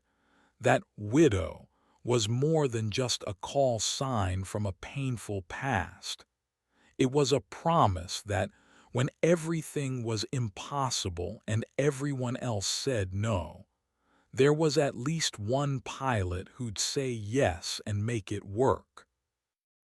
She opened her personal laptop, navigated to the secure network, and started writing something she'd been avoiding for years. A comprehensive close air support manual that captured everything she'd learned about pushing A-10 capabilities beyond comfortable limits. Not a formal Air Force publication. Those existed already, full of approved procedures and certified techniques. But a guide for pilots who needed to know what was actually possible when the mission demanded more than the manual provided, when the guys on the ground were calling for help, and the weather was grounded, and the tactical picture was impossible, and the only question that mattered was whether you could do it anyway. She wrote through the night, documenting techniques for terrain masking and degraded visibility, weapons employment procedures for danger-close situations where normal separation distances would doom the ground force, fuel management strategies for extended station time, and the mental frameworks for making risk decisions when all the options were bad, but doing nothing was worse. She wrote about reading terrain from cockpit altitude, about using radio discipline to calm panicked air controllers, about the specific characteristics of the A-10 that made it capable of absorbing damage and continuing the mission when other aircraft would have already diverted. She wrote honestly about the costs, the stress on aircraft systems, the physical demands on pilots, the psychological weight of operating in spaces where mistakes meant instant death. But she also wrote about the rewards, SEALs calling her by call sign years later, Marines sending thank you notes through unofficial channels, and the quiet satisfaction of knowing that difficult missions completed successfully meant specific people who went home to their families instead of coming home under flags. The document grew over weeks and months, expanding beyond manual into something like memoir, though Kestrel tried to keep herself out of it as much as possible. She wrote in third person about the pilot making decisions, the aircraft performing at edge cases, the mission requiring techniques beyond standard procedures. But biography leaked through anyway, because you couldn't write honestly about flying in storm weather without referencing the Hindu Kush mission. Couldn't discuss risk acceptance without acknowledging the relationship between grief and capability. Couldn't explain why some pilots were willing to fly when others weren't without examining what happened when the normal motivation structure of survival and career advancement stopped mattering. because everything important had already been lost. She never mentioned her husband by name, never detailed the specifics of how he died, but the presence of that loss informed every paragraph, every technique described, every explanation of why adequate was never acceptable when excellence might keep someone else from experiencing the same grief. Rivera, still in contact after all these years, heard about the document through the informal network of A-10 pilots and asked to read it. Kestrel sent him the draft, expecting professional feedback about technical accuracy or doctrinal implications. Instead, Rivera called her after reading through all 300 pages and said something she hadn't expected. "Colonel, this needs to be published. Not through official channels. They'd never approve half the techniques you describe. But the community needs this. Young pilots need to understand what's possible, need to hear from someone who's actually done the impossible, need permission to push past comfortable when the mission requires it. This document is. It's your legacy. More than the awards or the promotions or even the missions you flew. This is you telling the next generation that excellence is achievable if you're willing to pay the price for it." Kestrel had thanked him, then spent the next week considering whether Rivera was right, whether sharing the document broadly would serve the community, or just expose her to criticism from safety officers and risk managers who'd spent careers building barriers she'd spent missions breaking through. The decision was made for her when one of her former students, now a captain flying combat missions over Syria, of all the bitter ironies, sent her a message through secure channels asking for advice. He'd been tasked with supporting a special operations team in terrain that reminded him of stories about the Hindu Kush, weather conditions that were marginal but not quite grounding, and a ground force commander who needed help but would understand if the air said no. "Ma'am," the message read, "I keep hearing your voice from the classroom telling us that the aircraft can do more than we think, that capability exists beyond comfort. But I'm looking at this mission profile and it seems crazy. So I'm asking, would Widow fly this? And if so, how?" Kestrel read the message 3 times, recognizing the moment for what it was, not just a student asking for guidance, but the crystallization of everything she'd been trying to preserve through teaching and documentation. She could tell him no, could cite the safety regulations and the risk management procedures that would justify declining the mission. Or she could tell him the truth. She wrote back, "Captain, I can't tell you whether to fly the mission. That's your decision based on your assessment of your capabilities and your aircraft's condition. But I can tell you that the scenario you describe is survivable if you approach it correctly. Use terrain masking to break up the enemy's sight lines. Stay low enough that their acquisition time is minimal.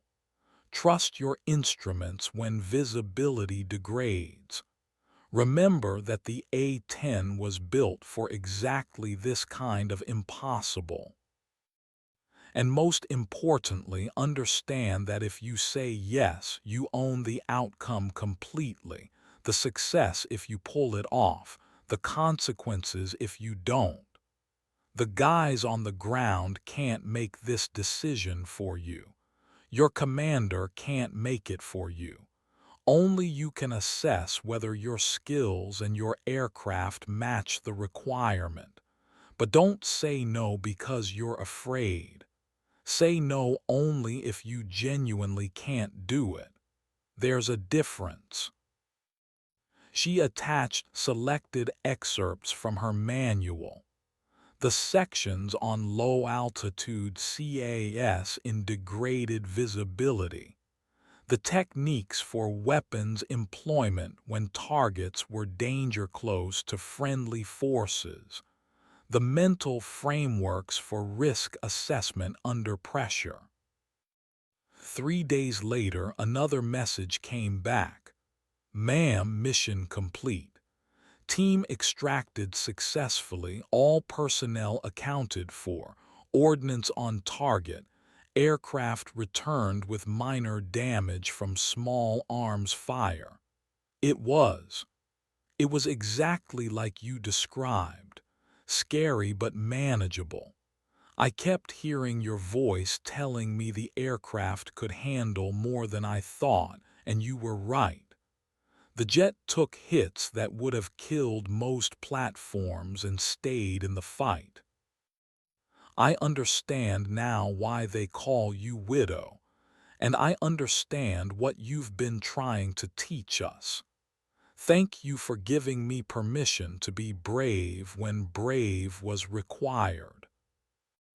Kestrel read the message in her office with something approaching the feeling she'd lost years ago in the transition from combat flying to institutional work.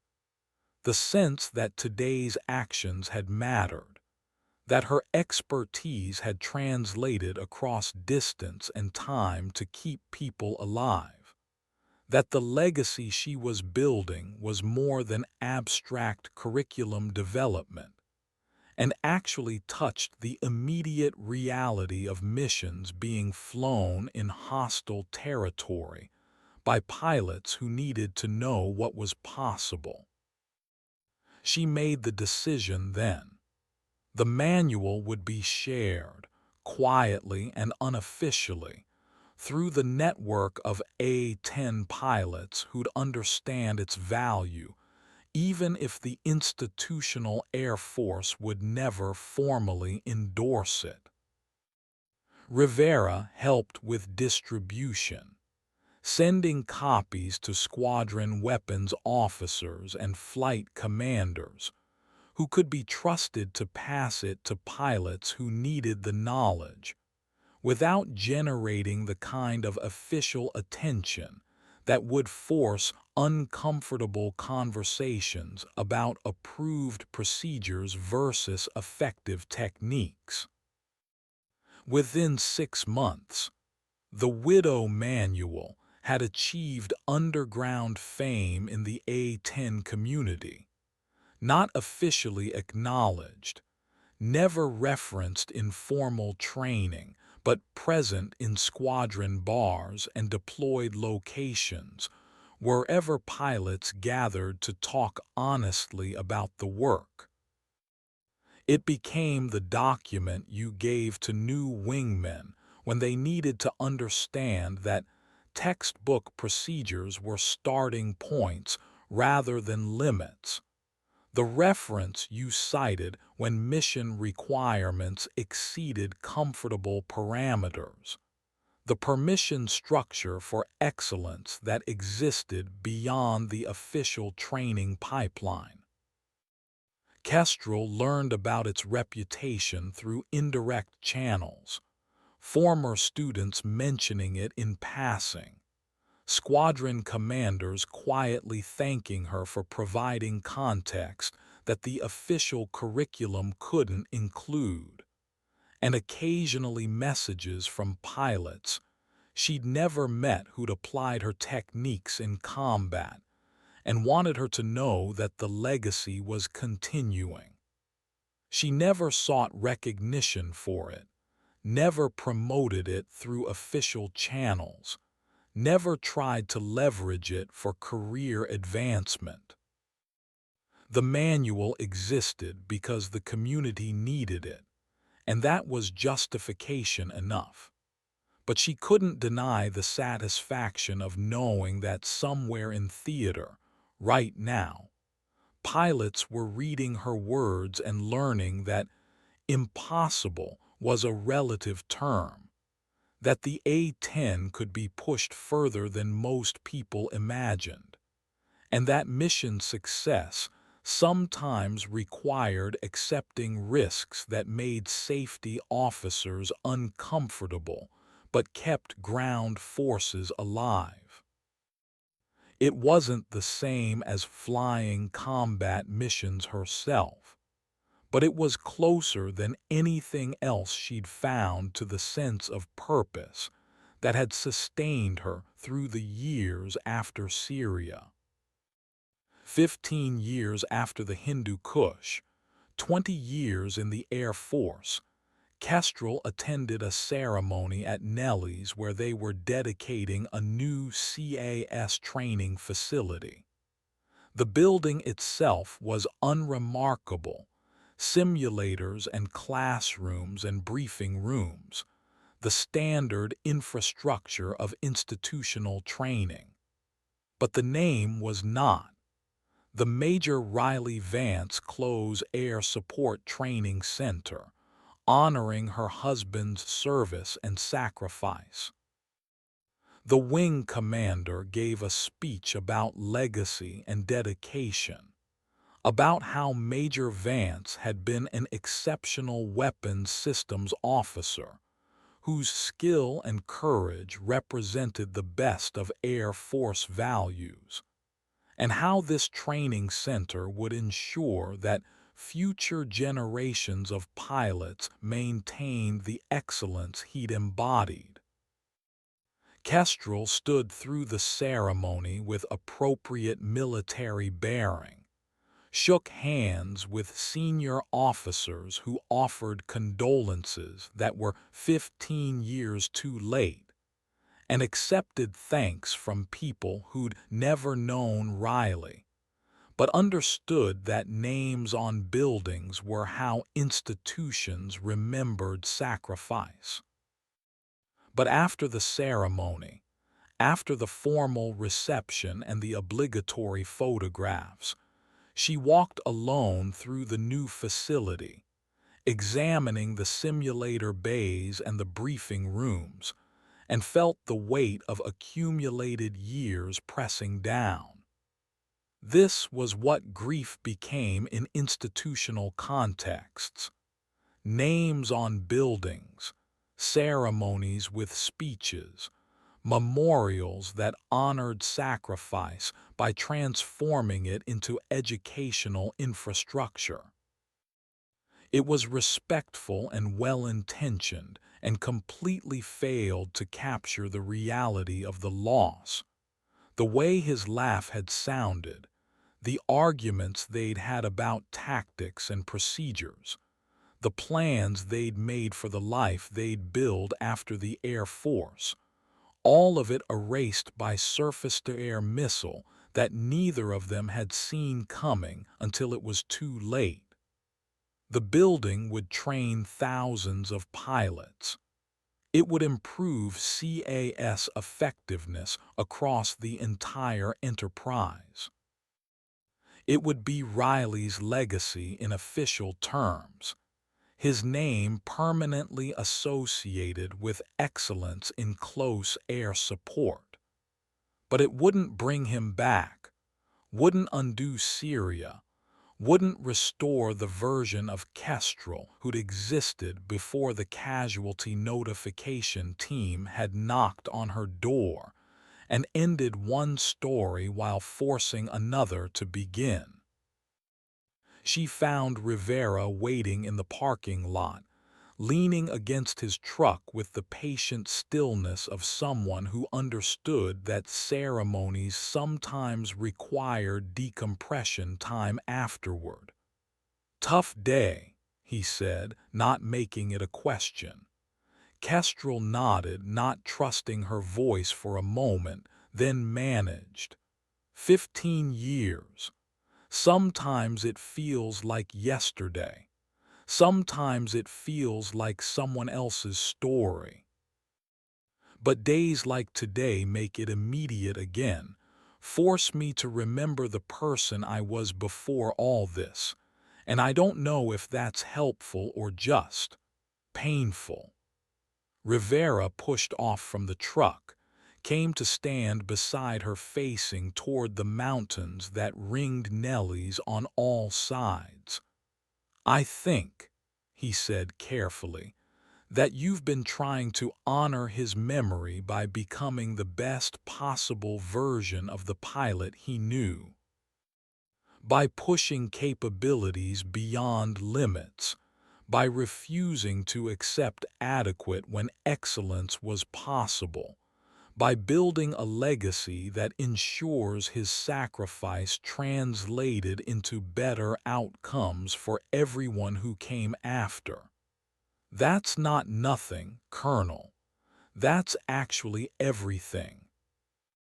Kestrel considered that, turning it over in her mind, examining it for the truth that existed somewhere between comfort and honest assessment. "He wouldn't recognize me now," she said finally. "The person I became after he died.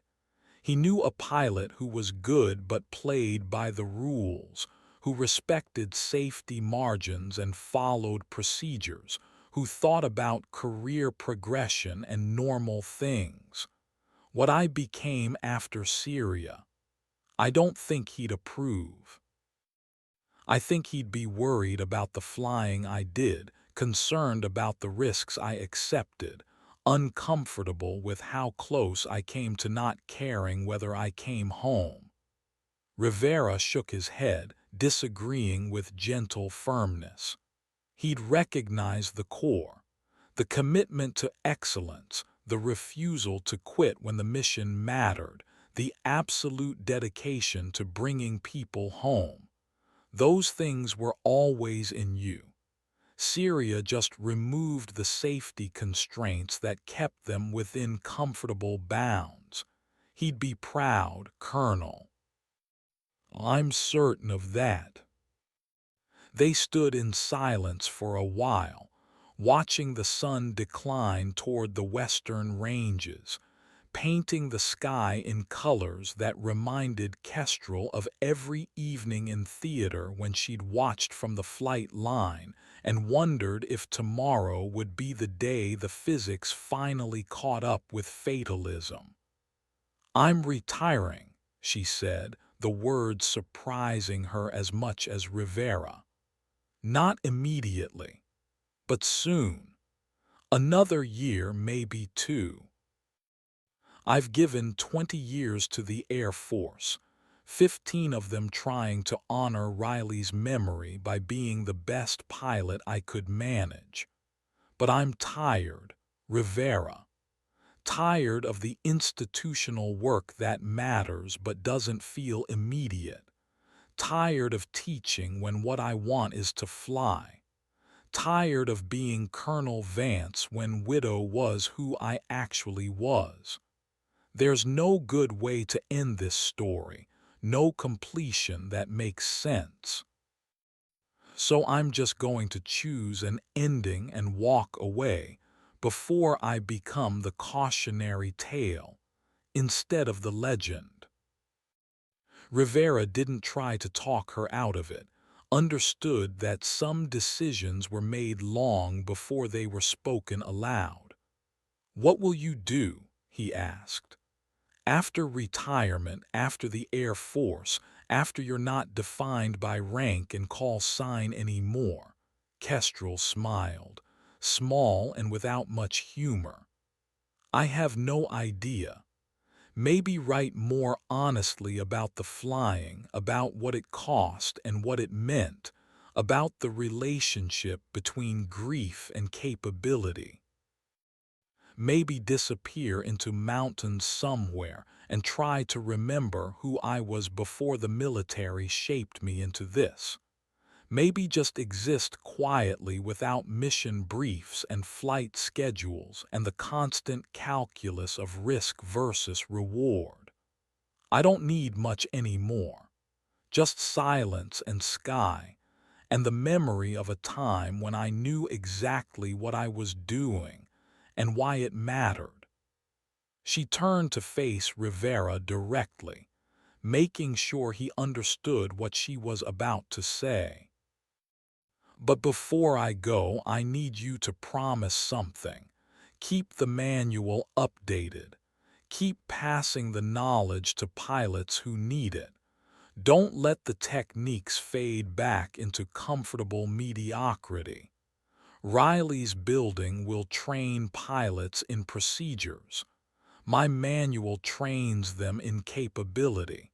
Both matter. Make sure the next generation gets both. Rivera promised, and they shook hands with the formality of two professionals who'd served together and understood that some bonds persisted beyond organizational affiliation. Then Kestrel got in her truck and drove away from Nellie's, away from the ceremony and the memorial building and the weight of institutional legacy, heading toward quarters that felt empty, but at least were hers.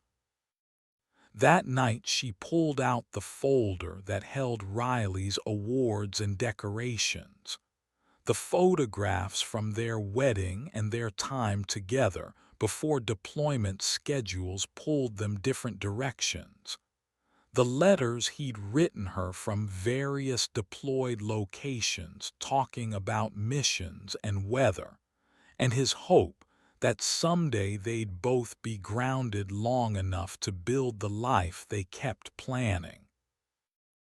She read through them slowly, carefully, letting herself remember not just the loss but the person who'd been lost, brilliant and funny, and absolutely dedicated to the mission. The kind of WSO who made pilots better through his competence and his willingness to push for excellence even when adequate was available. And somewhere in those letters, in the space between lines written 15 years ago, she found something like peace. Not closure. Grief didn't have closure, just accommodation, learning to carry weight that never actually got lighter. But peace nonetheless, the understanding that she'd honored his memory in the only way that made sense, by becoming exceptional at the work they'd both chosen, by refusing to let his death be meaningless, by ensuring that every mission she flew afterward and every pilot she trained carried forward the commitment to excellence that he'd embodied. The Air Force would remember Riley Vance through buildings and ceremonies. But Kestrel would remember him through the work, through gun runs flown in impossible weather, through SEALs who went home to their families, through the manual that taught pilots what was possible when they stopped accepting comfortable limits. That was legacy too. Maybe the only kind that actually mattered to people who'd chosen to live at edges where mission and mortality intersected with clockwork regularity. The retirement, when it finally came 18 months later, was low-key by design, a brief ceremony that Kestrel insisted remained small. A few words from the wing commander about her exceptional service, and the folding of the flag that had flown over Nellie's on her final day of active duty. No speeches about the Hindu Kush, no stories about flying through grounded weather, no discussion of the legend that Widow had become in A-10 circles. She'd requested specifically that the ceremony focus on her institutional contributions, the curriculum development, the training improvements, the measurable enhancements to CAS effectiveness, because those were the accomplishments that existed in official records and could be discussed without descending into stories that made risk managers uncomfortable. The combat missions, the impossible flying, the years of operating in spaces beyond normal parameters, all of that belonged to a different story, one that would be remembered through unofficial channels by pilots who'd flown with her, or learned from her manual, or heard the stories third hand, and recognized something essential about what excellence required. Rivera attended, now a lieutenant colonel himself commanding an A-10 squadron, and afterward he presented Kestrel with a gift, a shadow box containing a patch with the call sign Widow and a small brass plaque listing the dates of every major CAS mission she'd flown in Afghanistan. The squadron put this together, he explained. Wanted you to have something that represented the real work, not just the institutional contributions. You saved a lot of lives, Colonel. More than you probably know, because the ripple effects are still compounding.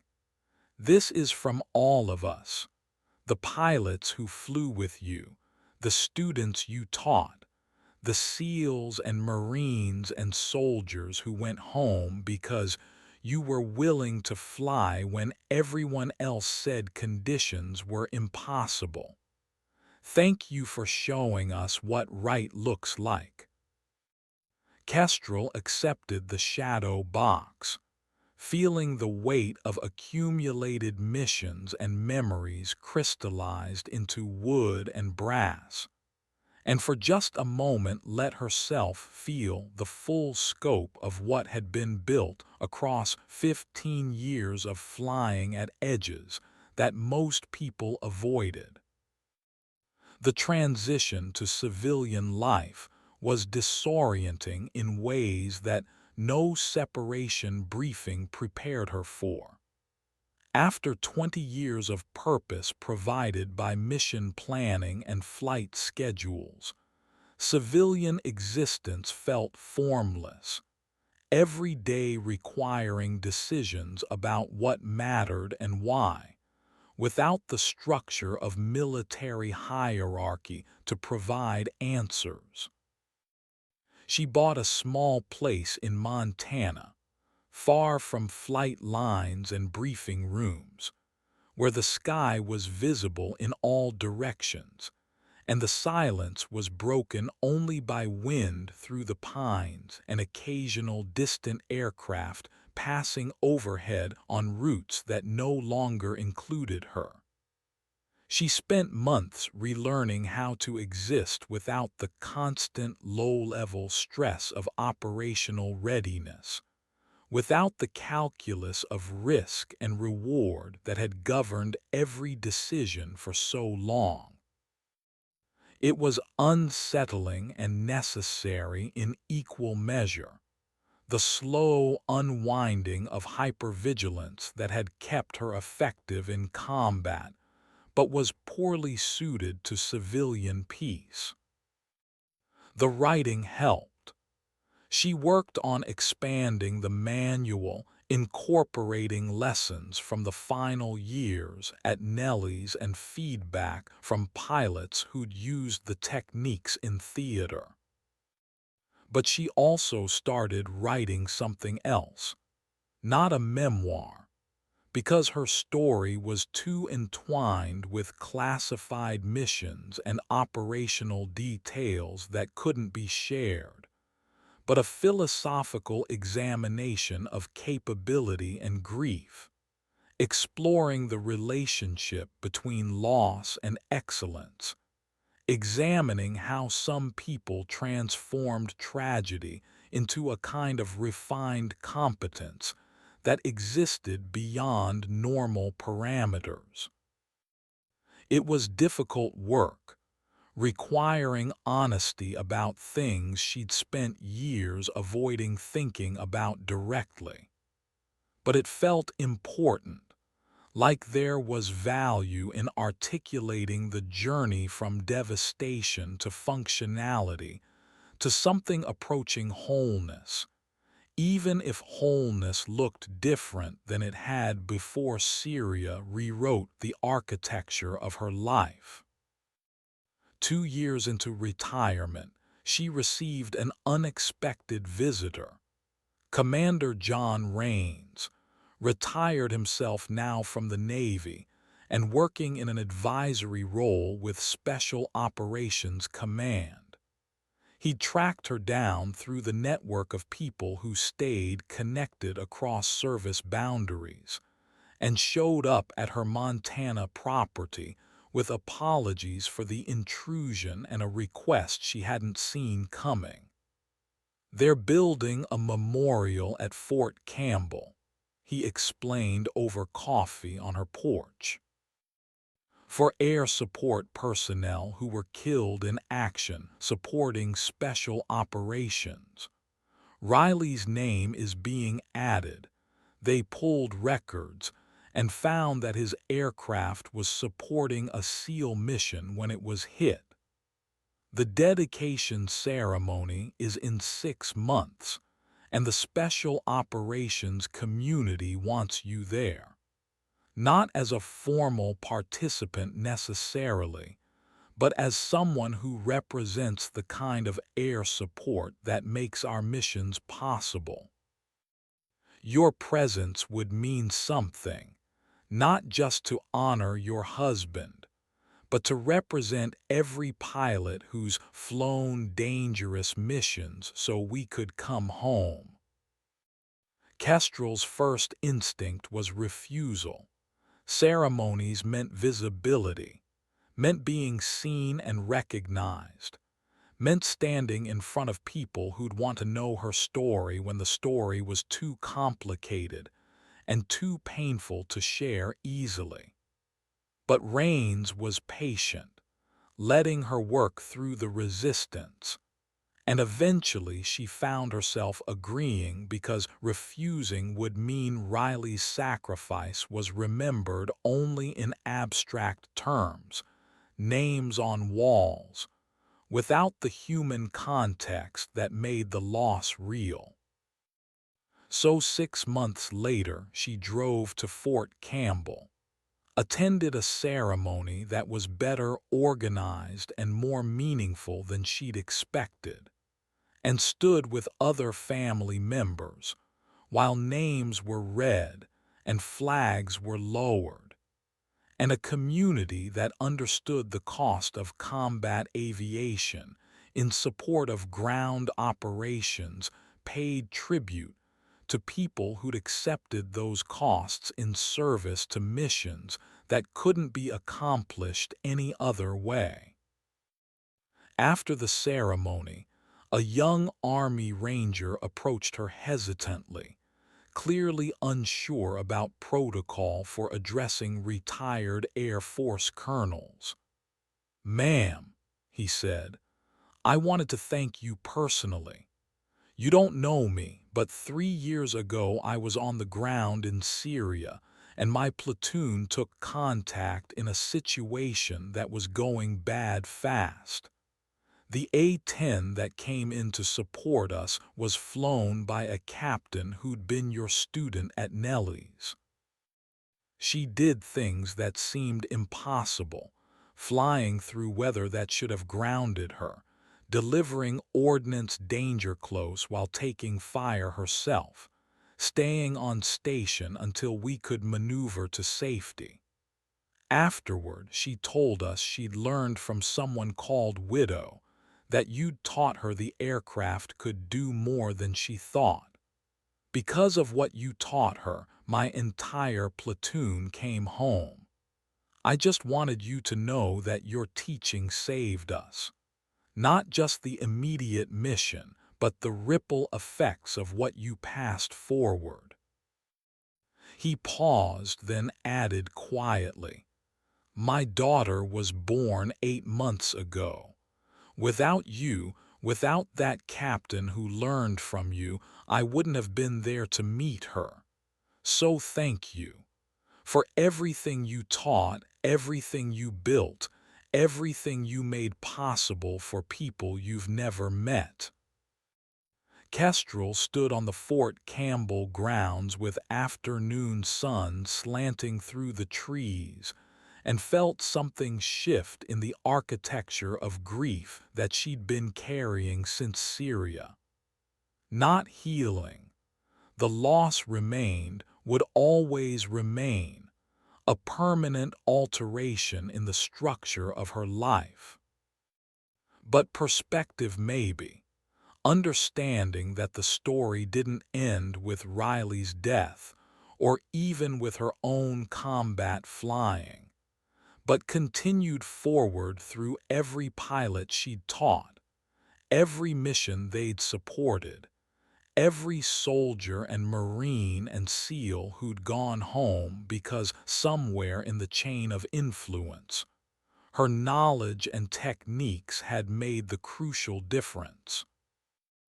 The ranger's daughter, born because her father had survived a firefight in Syria, existed in some small way because Kestrel had refused to accept comfortable limits, had built a manual that pushed pilots beyond approved procedures, had created permission structures for excellence that rippled forward through years and operations she'd never see directly. "Thank you for telling me that," she managed finally. "It helps, knowing the work continues, that the techniques matter, that somehow all those missions and all that teaching translated into your daughter existing in the world. That's a good legacy, better than I'd hoped for." The ranger nodded, shook her hand with the careful respect people showed when they understood they were meeting someone whose reputation exceeded their rank, and walked back toward his unit. Kestrel stood alone for a while after, processing the conversation, feeling the accumulated weight of 15 years of flying and teaching and pushing boundaries settle into something that felt, if not quite like redemption, at least like purpose validated. She stayed at Fort Campbell through the evening, walked the grounds where memorials documented the costs of special operations across decades of conflict, and found Riley's name on the new wall, Major Riley Vance, KIA Syria, supporting special operations.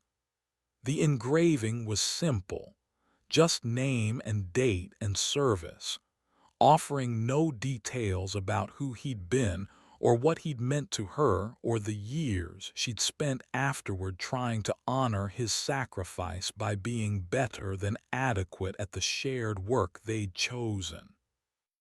But standing there with evening coming on and other memorial visitors gradually dispersing, she felt something like conversation happening anyway. "I did what I could," she said quietly to the stone. "Flew the missions you would have wanted flown, taught the pilots you would have been proud to work with, built something that outlasted both of us. It wasn't enough to fill the hole you left, but it was something. I hope that matters. I hope wherever you are, you understand I tried to be worthy of what we both believed about excellence and service, and refusing to accept good enough when great was possible. The stone offered no answer, because stone never did, but the silence felt different than it had for years, not empty but peaceful. Kestrel walked back toward her truck as stars began emerging in the darkening sky, the same stars that had been overhead in Afghanistan and Syria, and every other place she'd flown missions, eternal and indifferent and somehow comforting in their constancy. Tomorrow she'd drive back to Montana, back to the small life she'd been building away from flight lines and mission briefings. But tonight she felt connected to something larger, the chain of capability and commitment that ran through every pilot who'd chosen to fly in defense of people on the ground, the community of professionals who understood that excellence required sacrifice, and the legacy that persisted through techniques and stories, and the quiet multiplication of missions flown well enough that sons and daughters got to meet their fathers. Even the SEALs had held their breath, 8 years ago in the Hindu Kush, watching an A-10 with shredded wings cut through the storm to deliver the violence they'd needed to survive. But that moment wasn't the ending. It was just one point on a longer trajectory that continued forward through every pilot Kestrel had taught, every mission her techniques enabled, every ground force that survived contact because somewhere in the chain of training, someone had learned that aircraft could do more than comfortable procedures suggested. The call sign, Widow, would fade eventually, replaced by new legends and new pilots pushing new boundaries. But the underlying truth would persist. That capability could be built from grief. That excellence emerged from refusal to accept limits as final. And that sometimes the most important legacy wasn't the missions you flew yourself, but the permission you gave others to be brave when brave was required. That understanding, hard-won through years of operating at edges that most people avoided, was what Kestrel carried with her as she drove north under stars that had witnessed everything and judged nothing, heading home to silence and sky and the quiet knowledge that the work had mattered, would continue to matter, long after her name was forgotten and only the techniques remained.